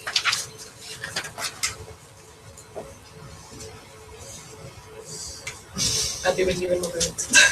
No problem at all, Pedro. Well, in the meantime, I'm sure we'll enjoy the sweets and chocolates and juices provided by the organisers of our council today. So thank you very much for all of them of these local specialities. But Pedro, you were talking about solidarity at national level. Maybe this is time to remind us that this morning, one of our colleagues was talking about solidarity at national level in South Korea. At the time of struggle in South Korea, we were reminded that actually citizens in South Korea were selling their property to support the government. You were talking about the sacrifices of people in Portugal and these sacrifices that have made a difference to the economy when you're seeing some green shoots of growth again. And maybe this is a question for the Greek government. We understand that at national level, people suffer, but do they really show solidarity? Do we really have the people who are suffering supported by the people of Greece who are suffering less? Maybe this is a question we can put forward to a debate later on, but I can see you've recovered your speech now, so please go ahead. Thank you, and my apologies again. So, as I was saying, in 2014, our economy grew 0.9%, which was our first full year of growth since 2010. It is also, as I was saying, the people of Ireland and Spain who have sacrificed much in order to regain a stable and prosperous country. But my point, as I was saying, is this: why should Portugal, Spain, and Ireland work so hard to allow their people to suffer so much and finally see the fruits of their labour when Greece is ready to risk the very fabric of our European community? For me, this is unacceptable. If the rules are not adhered to, there will be no euro and the European Union, and this would be a real tragedy for us all. The European Union is essential for all of us to ensure our economies and societies remain strong and prosperous. Ladies and gentlemen, in the past few years, we have all gone through great difficulties and overcome great challenges in the EU. We have had to face our most serious financial and economic crisis since the fall of the Berlin Wall.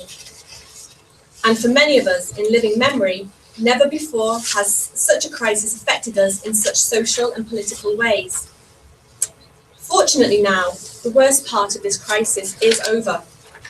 I am convinced that we will come out of this stronger and more united than we were before, so we can seize upon this moment of economic recovery and reinforce cohesion that binds us to the European project.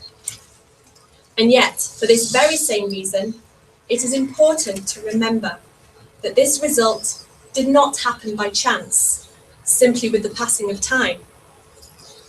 Firstly, we overcame these most acute difficulties because our people demonstrated that they could withstand great sacrifices, and they understood that the huge burden of debt and lack of competitiveness would not disappear overnight with simple political rhetoric, but only with effort and resolve. In truth, this resolve was essential to ensure greater prosperity in the future and greater freedom for future generations. Secondly, we cannot forget that at the European level, we have adopted a wide agenda for transformation and improvement of our institutions. This has enabled us to defend and uphold the euro and enable our institutions to deal with both financial and sovereign crises. We have created new mechanisms and procedures which have led to the deepening of monetary and economic union and make it possible to assist those countries in the Union who are facing greater difficulties. We have created a new threshold of responsibility and solidarity to relaunch the European project and give hope back to Europeans. Finally, this collective effort and agenda for a European transformation produced results because we have, at both the European and a national level, politicians and governments with the courage needed to take on change and make the reforms needed to give a sense of purpose to all our sacrifices, while at the same time bringing about a better future for successive generations. Ladies and gentlemen, Greece should not restructure its debt or seek to default. The new authorities should take responsibility for the economy's previous excesses and pay back the money it has borrowed. This is not a quick solution. It takes time. Neither is it an easy procedure. The Greek people also have suffered greatly in recent years and will continue to face hardships in the years to come. It is not a punishment, as many may claim, but they are victims of their politicians and financial leaders' ineptitude. If Greeks were to restructure their debt, it would not only be their own financial institutions that would suffer, it would affect institutions across Europe. Even now, as Greeks toy with the idea of restructuring, they have introduced uncertainty into the financial markets as a result, into the financial markets, and as a result, Greek bonds have been downgraded. Greece now has a credit rating worse than Pakistan or Jamaica. In order to prevent this panic among investors, Greeks must ensure that Europe will continue to provide liquidity to the Greek financial system. Greek sovereign bonds need to remain worthy of investment so that their banks can keep buying them, keeping Greece solvent. These bonds can then be sold on to the ECB as collateral for Greek loans.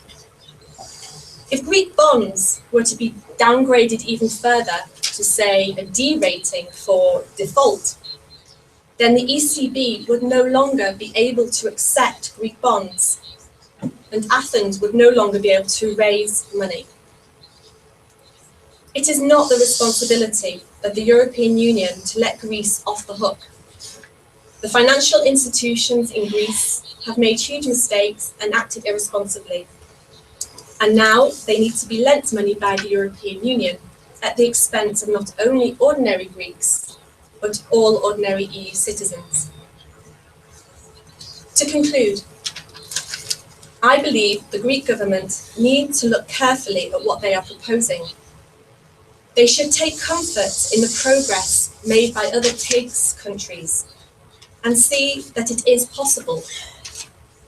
To turn their back on the EU and not pay back their debts would inevitably lead to them leaving the Eurozone and possibly the European Union, which would not be in anyone's best interests. Syriza's bid to rewrite the rules on debt repayment and bailout conditions is a fairy tale. And if the rules are broken, this fairy tale will not have a happy ending. Thank you very much. Thank you, Pedro. I think you must have had lunch with Eva, because the two of you are setting a very difficult challenge for the afternoon meeting. This morning, we were more or less reassured by the presence of Alexis, who was with us, and he was confirming that Greece has all intentions in the world of repaying the debts. Maybe that it is because he's no longer with us this afternoon that the tone of the meeting is changing. But, let me assure you that Alexis is not going to change his mind, and his intention is not to default, but to repay every single penny. I know that Portugal had some difficult times, and maybe from these difficult times, you have learned lessons that can be shared with Greece. And something that could come out of this meeting is maybe a one-to-one meeting with Alexis, or bilateral agreements, maybe between Portugal and Greece, so that there are maybe a better dialogue between the two countries. Both countries have been through quite a lot. You've mentioned the word solidarity on a few occasions. So I think it is high time to prove that solidarity is not just a word you want to use again and again, but it really is a concept that you want to share with a country in difficult times, that is Greece. But anyway, I'm hopeful now that François Hollande is going to be a little bit more supportive to Greece. I know that France is going through difficult times right now. François Hollande cannot be with us today, but he's live connected on our video conference setting. So François Hollande will be giving us a few words in English in a minute. I am looking at our technician, and we know that within the next few seconds, Danielle, we will could be you able remind to... these speeches to be interpreted consecutively, please? Thank you very much. It's a very good reminder. I would like to remind all tutors and students that this speech is going to be an exercise for consecutive interpreting. So can you please take notes, and tutors will then go to the booth to listen to the consecutive interpreting of students once the speech has been delivered. So is François Hollande live with us? Wonderful. So I'm giving the floor to François. François, I hope everything is well from Paris.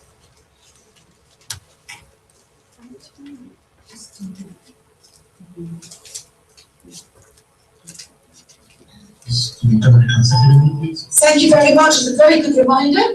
I would like to remind all tutors and students that this speech is going to be an exercise for consecutive interpreting. So can you please take notes, and tutors will then go to the booth to listen to the consecutive interpreting of students once the speech has been delivered. So is François online with us? Wonderful. So I'm giving the floor to François. François, I hope everything is well from Paris. Wait. But we need to lower the volume from the Google Hangout. Otherwise, there's going to be an echo after a few seconds.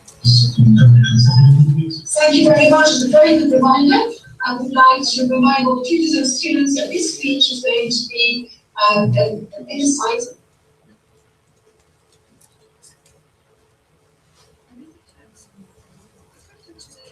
Should we bail out countries in financial difficulty? Mr. Chairman, the question today is, should we bail out countries in financial difficulty? Well, since its creation, the European Union has forged economic, social and cultural links between member states. It has created a common currency, the euro, that was adopted by 19 countries. But since not all member states are part of the Eurozone, there is no fiscal union, so every country has its own pension and tax rules. And it makes it difficult for the European institutions to manage a situation when there is a crisis. And indeed, the European debt crisis started in 2009, when 5 Eurozone member states needed to be rescued thanks to bailout programs. Those bailout programs were provided by what we call the Troika, the IMF, the ECB, and the European Commission. And there was a combination of factors that explained why those countries were in difficulty. Number one, the property bubble of 2008 made it necessary for national governments to bail out their own banks. Number two, pension commitments and public sector wages. Number three, a lower than expected economic growth. And number four, a lack of competitivity. Well, the combination of these factors caused Greece, Spain, Cyprus, Portugal, and Ireland to ask for loans from Europe. But in return, they pledged to implement some reforms, fiscal reforms, structural reforms, and privatization of state assets. And even if France is not indebted to the same level as those countries, we have deficits to sort out. And we have engaged some reforms, for instance, regarding the hiring and firing of staff, wanting employers to be able to have more flexibility around that. And there is a bill which is being studied at the moment, which is called the Unique Contract of Employment. Regarding state assets, we have sold up to 3% of the state assets to private stakeholders. So there are things that can be done, even if they do require efforts. But on the other hand, the austerity measures can hit the labour market quite hard. And that was certainly the case for Greece and Spain, where a very high level of unemployment was recorded in 2013. That percentage was 27%, which is obviously extremely high. Also, the poverty level has gone up a lot, especially in Greece, when a 33% was recorded compared to the European average, which is 23%. But when you belong to a family, you do expect help from the stronger members of your family. They can't just sit and watch you sink. So yes, you are going to need to change your ways, but I am convinced that with the adequate assistance, you will see the end you will see the light at the end of the tunnel. But obviously those who oppose bailouts come up with a number of reasons, and there are four of them mainly. Number one, it creates a precedent which might repeat itself. Number two, it instills a risk-taking attitude. Number three, it causes centralized bureaucracy. And number four, it creates a burden which is ultimately passed on to taxpayers. But to the above I reply, we are all in the European Union, and forgive me the expression, we are all in the same boat. We need to look after each other. The loans allocated do need to benefit the real economy and not line the pockets of bankers. And that is the reason why the national economic and political systems need to be leaner, and all the segments of the population need taxing fairly. There cannot be disparities between industrial sectors or people. So in conclusion, the road to recovery is long, it might be painful, but regaining the trust of member states will make everyone a winner in the end. Thank you.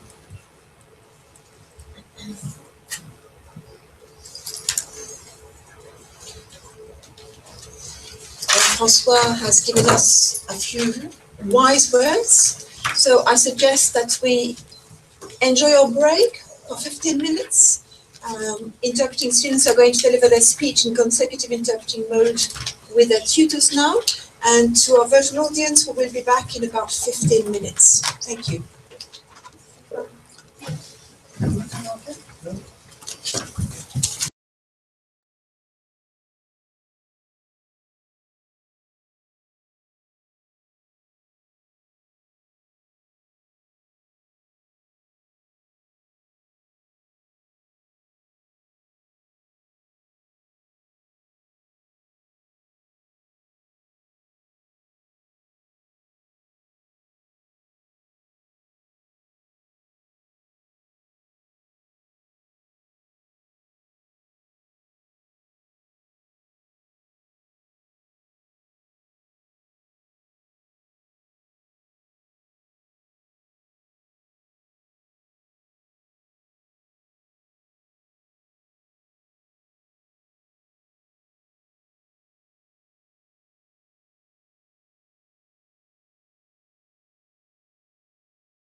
together at the national level.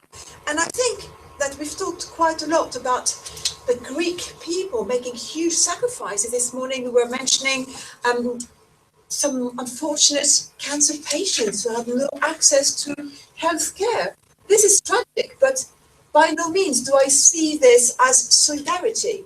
So I think that what I'm expecting from you this afternoon is maybe to give us more examples of sacrifices, but in the light of solidarity. I think this is absolutely vital. But before I go on with my personal views, here to express my personal views, I've just been asked to chair this meeting.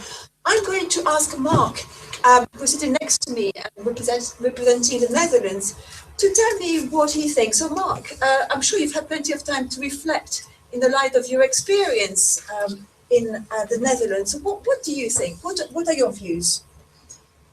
Thank you very much. Well, yes, I have had some time to reflect, and I've been listening to what everyone around the table has been saying so far. I would like to begin by reminding the members of this council, as heads of EU member states, why we are here. We are here because since the signing of the merger treaty in 1967 in Brussels, to the European Union being formally established with the Maastricht Treaty in 1993, we have been striving to work together.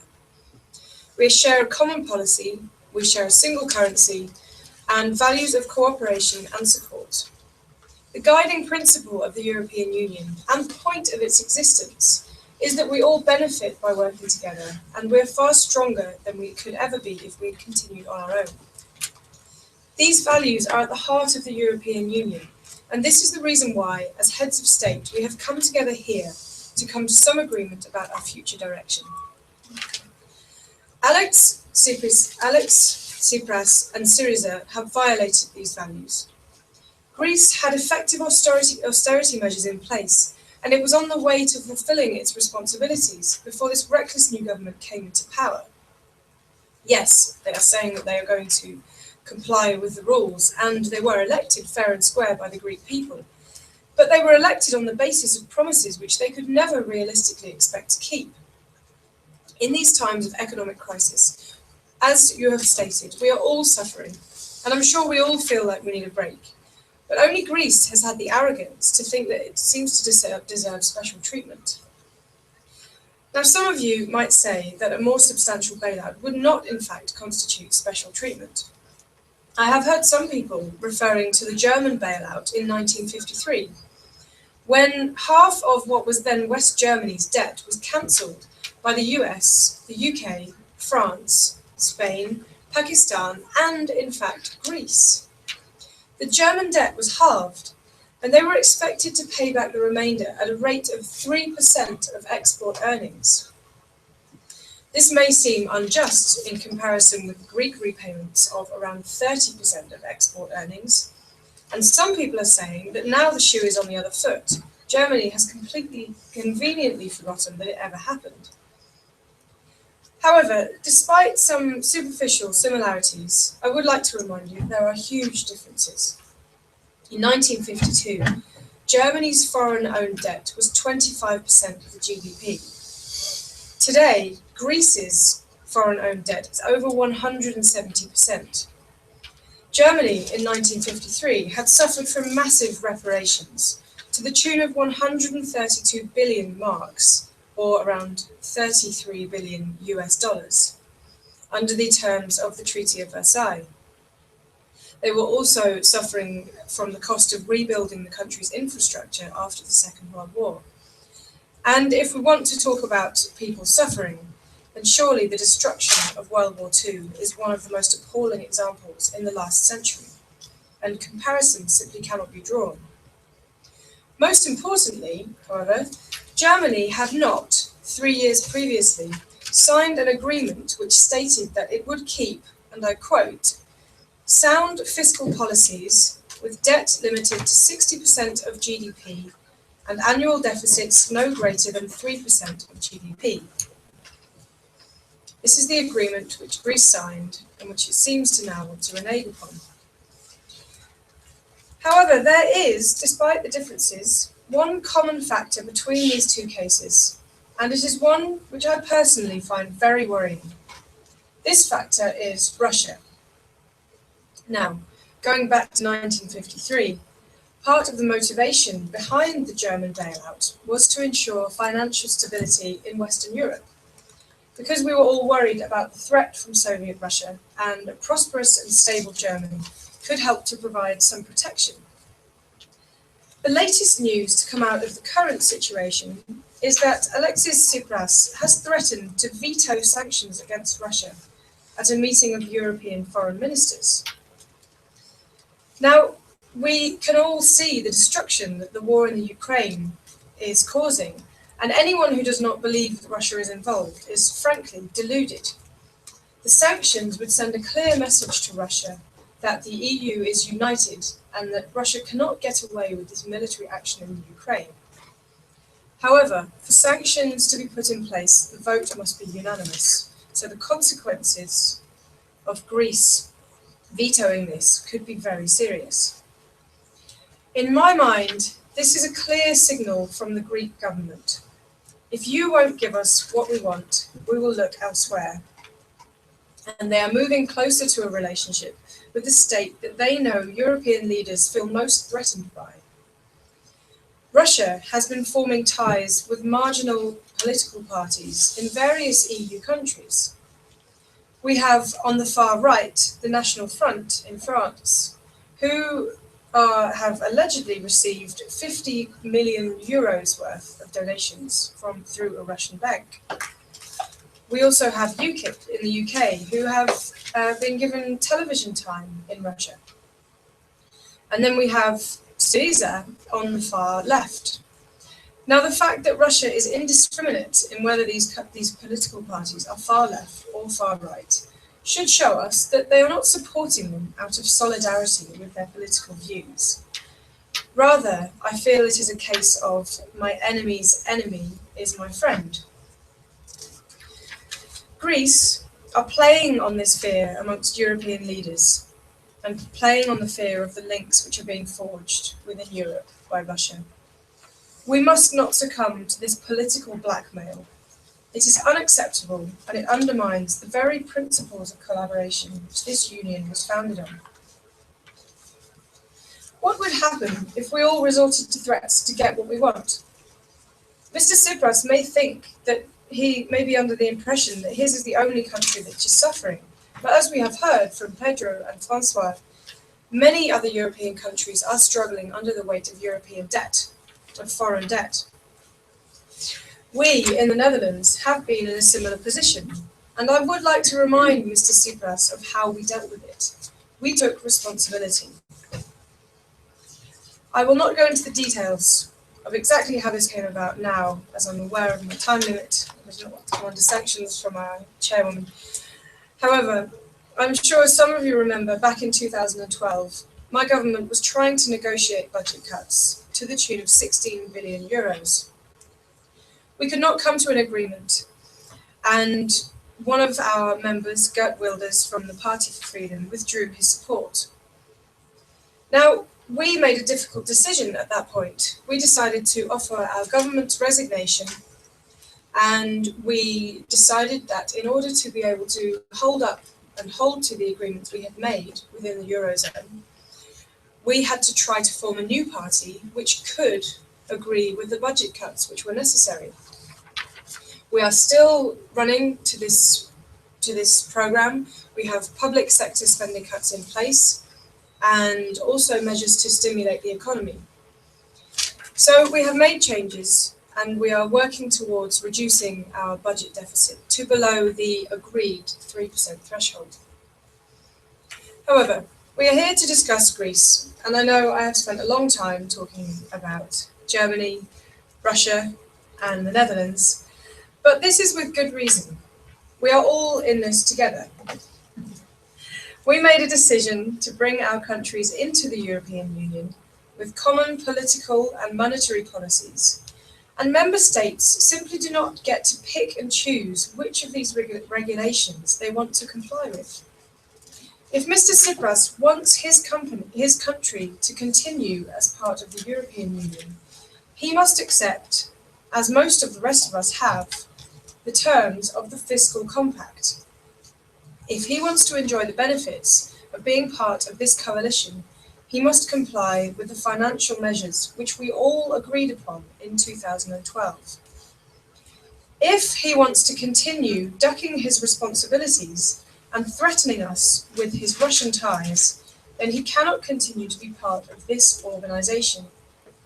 I invite Mr. Tsipras to take his chances outside the Eurozone and see how well Greece can function on the world markets without European support. Mr. President, President of the Commission, Heads of State, this Council must think very carefully about the implications the current negotiations have for the future of the Eurozone.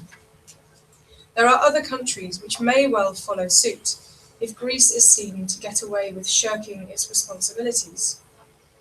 Even in times of economic crisis, in fact, especially in times of economic crisis, we cannot allow our principles to be undermined and our position on the world stage to be weakened by selfish individuals who have no respect for the collaborative principles upon which this union was founded. Thank you.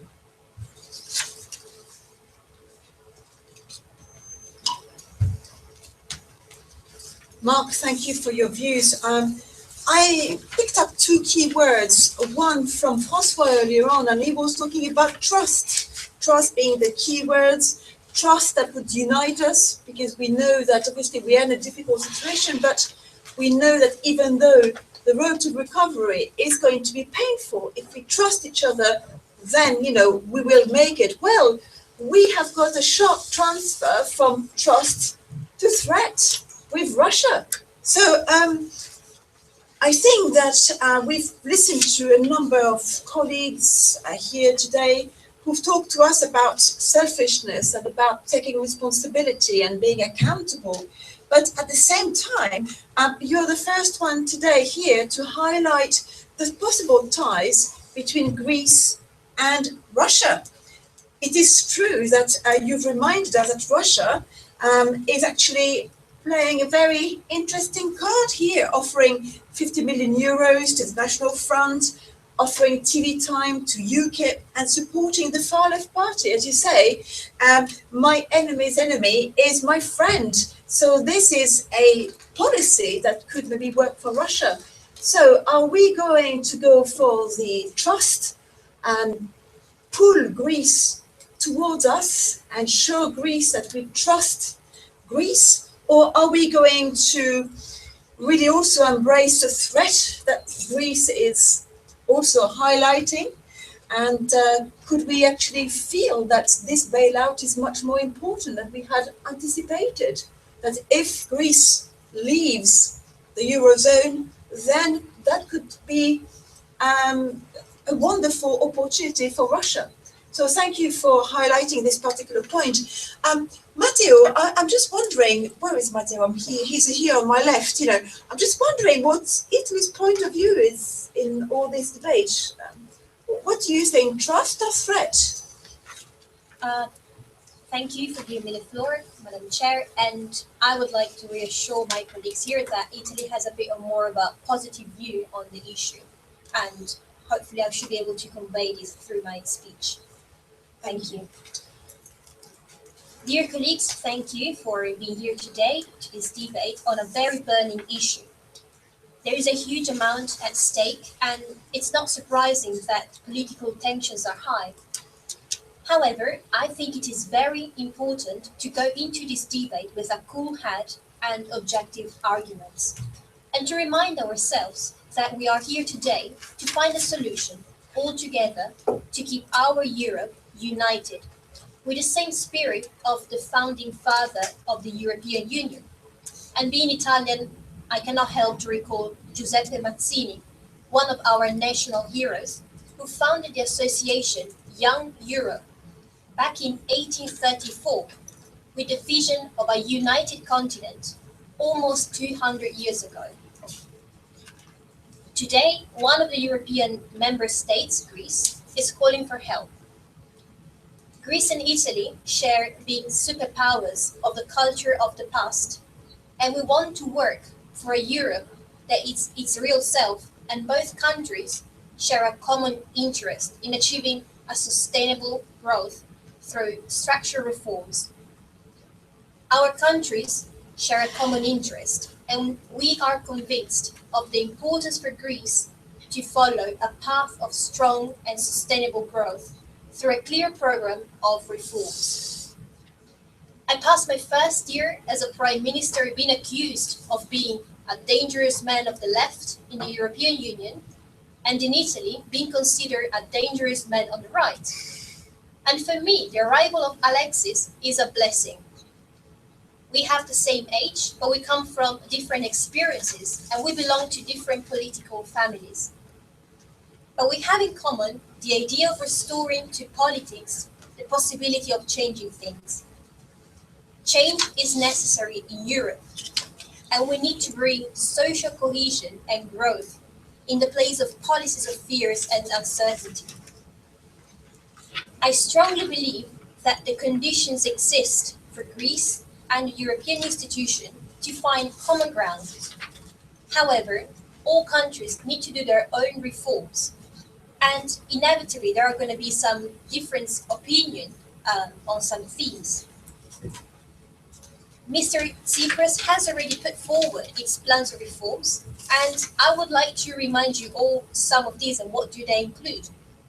First of all, combat tax evasion, tackle corruption, commit not to roll back on the privatization which already have been introduced, but review the privatization not yet implemented. Reform the public sector wages to avoid further wage cuts without increasing an overall wage bill, and reduce the number of ministries from 16 to 10, cutting special advisors and fringe benefits for the officials. I wanted to remind you what Mr. Tsipras' reforms are, because Italy does not only share a piece of history and culture with its Mediterranean neighbor, but unfortunately also a difficult financial situation. The first 2 points of Tsipras' reforms, namely to combat tax evasion and tackle the corruption, are also two main fields Italy wants to concentrate its efforts on. As you may know, we are already doing something in these regards, and just a few weeks ago, Italy and Switzerland have signed an accord ending the Swiss banking secrecy, which will allow us to return some of the capital which will be now taxed. I know that today the topic of this debate is the bailout of Greece. However, I cannot help drawing some attention on my country, Italy. And the reason why I'm doing this is because we're facing tough challenges as well. And this should be carefully considered by the European Union. We know that history is made of recurrences, but it is our duty to foresee recurring problems and try to tackle them before the situation goes out of control. What I mean by saying this is that the European Union knows that countries such as Italy, Spain, Portugal are all facing important challenges, and they cannot be left alone. We cannot wait for these countries to be on the verge of default without doing anything. So we need to act now. Today, we've been asked to give our opinion regarding whether Greece should renegotiate its bailout terms to alleviate the consequences of austerity on its citizens. And let me start by saying that us, politicians, are elected by our citizens of the country we represent. And this means that we have commitments to fulfill, and the credibility and coherence are two key words in this respect. It is perhaps too easy to convince people to vote for us during the election campaigns, but only those who keep their promises deserve to be called politicians. This said, Mr. Tsipras cannot simply wish away the current discontent of his voter. It is his responsibility to find the right balance in reforms, which must be fair and affordable to the Greeks, and yet acceptable and realistic by the Troika. Once again, I would like to stress that this is what a union is for. Support each other in hard times. And we do not want Greece and its people to be feel abandoned. We want them to know that the European Union is here to back them and get them out of this impasse. You might have all noticed that Mr. Tsipras makes a point in not wearing a tie when he meets the leaders of other countries. Well, at the beginning of February, I gave him in Rome a black tie, and he promised me that he will wear it once Greece will be out of the crisis. With this symbolic gesture, we wish Greece all the best, and when that moment will come, we will be proud to say that the European Union and Italy were there. Thank you for your attention.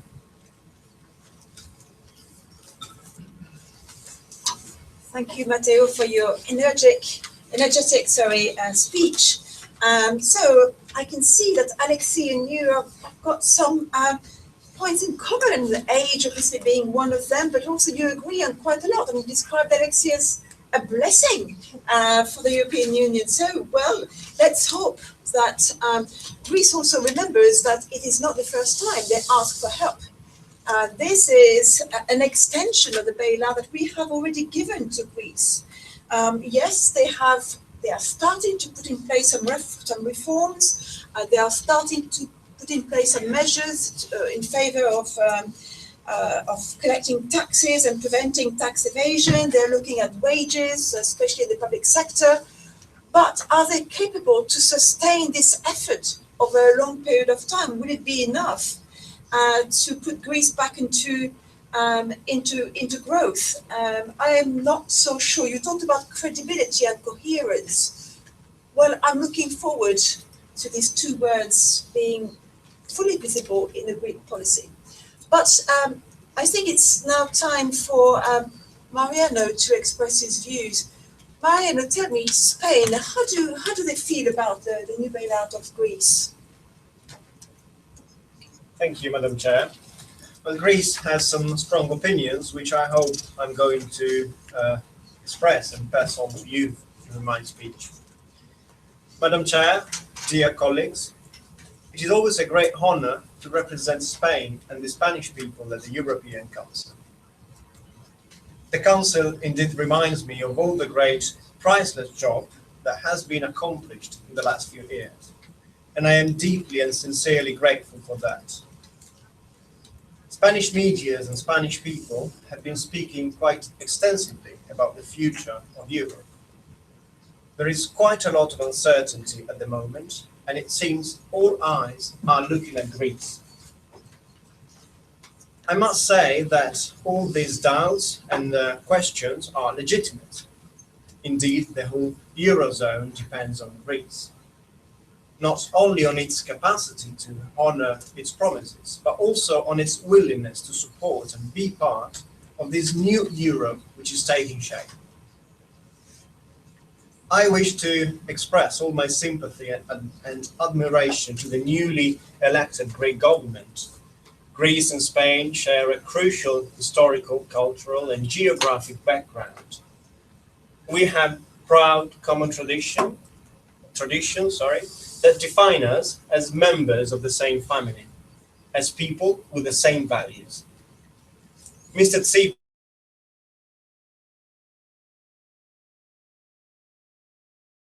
the Greek people, and I am sure beyond all doubt that he will be able to breathe new life into Greek economy and bring his marvelous country to his well-deserved position, not only within our European context, but in the whole West.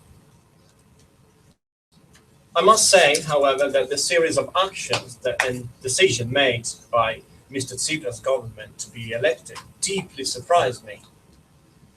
It seemed Greece had some secret strings at its bow, but I'm afraid that the situation must be looked at from a realistic and responsible angle. Responsibility. I think this is a concept that should be kept in mind by my Greek counterpart. I do not consider responsible to be elected by making promises that cannot be fulfilled. It is not responsible to deceive millions of people and lead them to think there are shortcuts when it is clear to everyone the only way out consists of hard, brave, very often unpopular decisions. It is not responsible to tacitly expect that Greece's European partners might simply forget about a multi-billionaire loan that must and will be repaid. It must not be forgotten that when I first came here 4 years ago, Greece had just been saved from insolvency with guarantees and loans worth 750 billion euros from the European Union and the IMF. Furthermore, the European Commission has just released their proposals for reforming the Stability and Growth Pacts to prevent crises like the one we are about to recover from. Many things have happened since then. Eurozone countries have agreed on a new permanent crisis mechanism, the so-called European Stability Mechanism. Ireland and Portugal had to ask the European Union for emergency bailouts, and the Greek government had to admit that, in spite of drastic budget cuts, Greece would need a second bailout in order to pay for its debts. Speculations about the participation of private creditors in an expected haircut resulted in renewed downgrading of Greek, Portuguese, and Irish bonds. Finally, Italy just had to adopt its own austerity plan to calm the markets. It seems, therefore, that all European countries have so far taken on their responsibility. Why is Greece not following their example? And I would like to remind the Council what would happen if Greece did not keep its promises and Europe had to give up to the so-called Brexit. If Greece were to abandon the single currency, it would be the end of the euro. This would inevitably lead to a minus 0.5% European growth every year up to 2025. The average monetary loss for all other European countries would achieve $1.4 trillion, and each member state would have to face the loss of at least 200,000 jobs. By now, you have certainly realized that it is no longer a matter of should I stay or should I go? Far beyond the images provided by media of a Greek people that plead its government to take the exit door, 3 out of 4 Greeks have no intention to return to the drachma. A return to the national currency would leave Greece even less prosperous and unable to repay its debt. Leaving the euro will lead to a default, after which Greece would inexorably jump back to post-war standards. What are our chances then? Does it mean that all our efforts so far have been in vain? Is there finally no future for the euro? My answer is no. Despite all the bad news, we Europeans still believe in our common currency, because we know that in the long run, the political and economic benefits outweigh the costs. So-called austerity measures are important and not necessarily contradictory to economic growth. However, in addition to austerity, we also need a Marshall Plan to stimulate investments in the real economy, a new lesson learned from the Greek crisis. Syriza has received a huge consensus, and that cannot be denied. Its Spanish counterpart, Podemos, has taken to the street 150,000 people on the 31st of January. That is certainly impressive turnout for a one-year-old party. However, let me say that these are quite easily achievable results if we consider that Pablo Iglesias, Podemos leader, has talked of a country on its knees, humiliated by Germany, looted by corrupt politicians and neoliberal capitalists. However, ladies and gentlemen, I am more than proud to say that this picture is not the picture of my Spain. We created more than 400,000 jobs from January 2014 to January 2015. Salaries are growing in real terms, and Santander, one of Spain's prominent banks, has estimated a GDP growth of over 2.5% this year. Spain is proud of its improvement, but we are aware that it did not happen overnight. This is the result of Spanish people's sacrifices of their job, of an austerity plan that Greek government is trying to get away with. In response, Spain can only be in line with countries such as the United Kingdom, Finland, the Netherlands, and Germany itself. Spanish people express all their sympathy to Greece, but we are not prepared and we cannot afford to pay for its debt, nor can we contribute to issue our portion of a third bailout without the guarantee of having it repaid in due course. To conclude, I would like to invite Mr. Tsipras and his colleagues to implement those reforms so much needed and to make decisions that not necessarily match the expectations of Greek people, but which I'm sure will give its results in the long term. Thank you.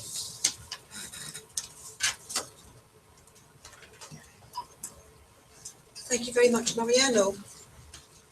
Loads of very strong ideas, strong words based on experience. I understand that Spain did make loads of sacrifices. And as I said before, I really feel that these sacrifices were made with a feeling of unity. So you did not have a specific part of the country that was suffering whilst others were living as normal, as if nothing was happening.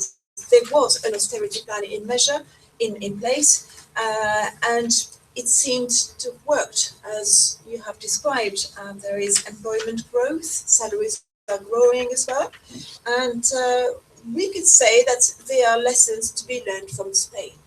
But I am opening the debate. We understand that all countries here present, most of them have expressed their views. However, we do have other representatives sitting around the table. We know that, Colinda, you are representing Croatia, and you may want to tell us what you think. We know that, Magdalena, you are representing Bulgaria today, and you may have some views as well. So if participants around the table would like to express their view further, then I invite them to do so. I think we need to think about this key word, which is trust. Do we trust that we will help Greece by extending this bailout? Or, on the contrary, are we actually offering Greeks a possibility to push the problem further down the line? Are we going to meet again in 6 months' time and discuss the same things? So I'm opening the debate, and I think that, Colinda, you would like to take the floor. Thank you very much for giving me the floor. There's one comment I'd like to make. I was sorry to see that Ireland has not been represented here, because I think Ireland is one of the countries that underwent this very difficult procedure and got dictated conditions to it and complied with the conditions and actually managed to get out of trouble. So perhaps it would have been worthwhile listening to Ireland. About my own country, well, we are absolute newcomers to the European Union, and perhaps it is appropriate that we should listen to those who are more experienced. On the other hand, may I say that we have been told to comply with many conditions before we were admitted to this circle. Whereas, I'm told, well before our time, that Greece kind of sailed through into the European Union And if I may consult my memory, I think the then president of the French Republic said that you could not keep Plato waiting. Well, they didn't, and look where it got them. Perhaps one should look a little more at finance and a little less at philosophy. Thank you for your attention. Thank you, Colinda. I'm keeping your wise words in mind. Would we have Magdalena from Bulgaria who would like to express her views? Magdalena, you've got the floor. You've got the floor, Magdalena. Thank you, Madam Chair, for giving me the floor. I am representing Bulgaria today. It is a very small country, and like my colleagues say, we are also a newcomer in the EU. But this issue is highly important for us because, as you probably know, we share a long land border with Greece. And our economies are linked. And what happens in Greece directly affects our economy. It was interesting that our Spanish colleague mentioned that austerity shouldn't be regarded as contrary to growth strategy because it shouldn't be contrary to economic growth because we should work on growth strategy so that the economy will grow, but the deficit should be reduced. So I'd like to hear more opinions, or we should work harder to concentrate for the growth plan so that the economy can grow. Thank you very much, Magdalena. It looks to me from the conversations we've had this morning and this afternoon that all countries, all member states actually agree to keep Greece within the Eurozone. However, it seems that everybody also agree that we shouldn't do this at any cost.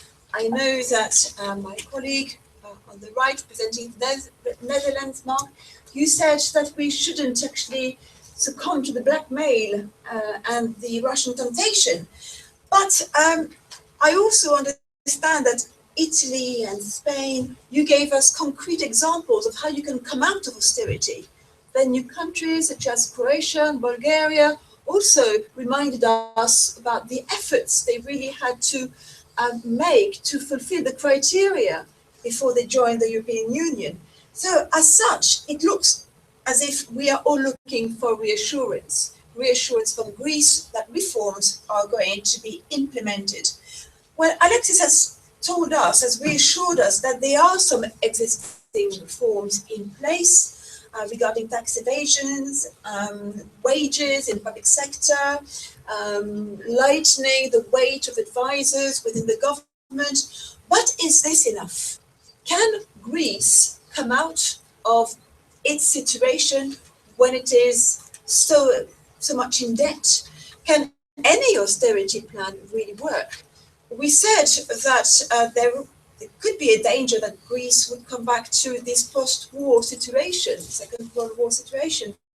But I'm looking at two things. I'm looking at people, and I'm looking at the response of the Greek people who elected a new government made of two extremist parties. That does say something.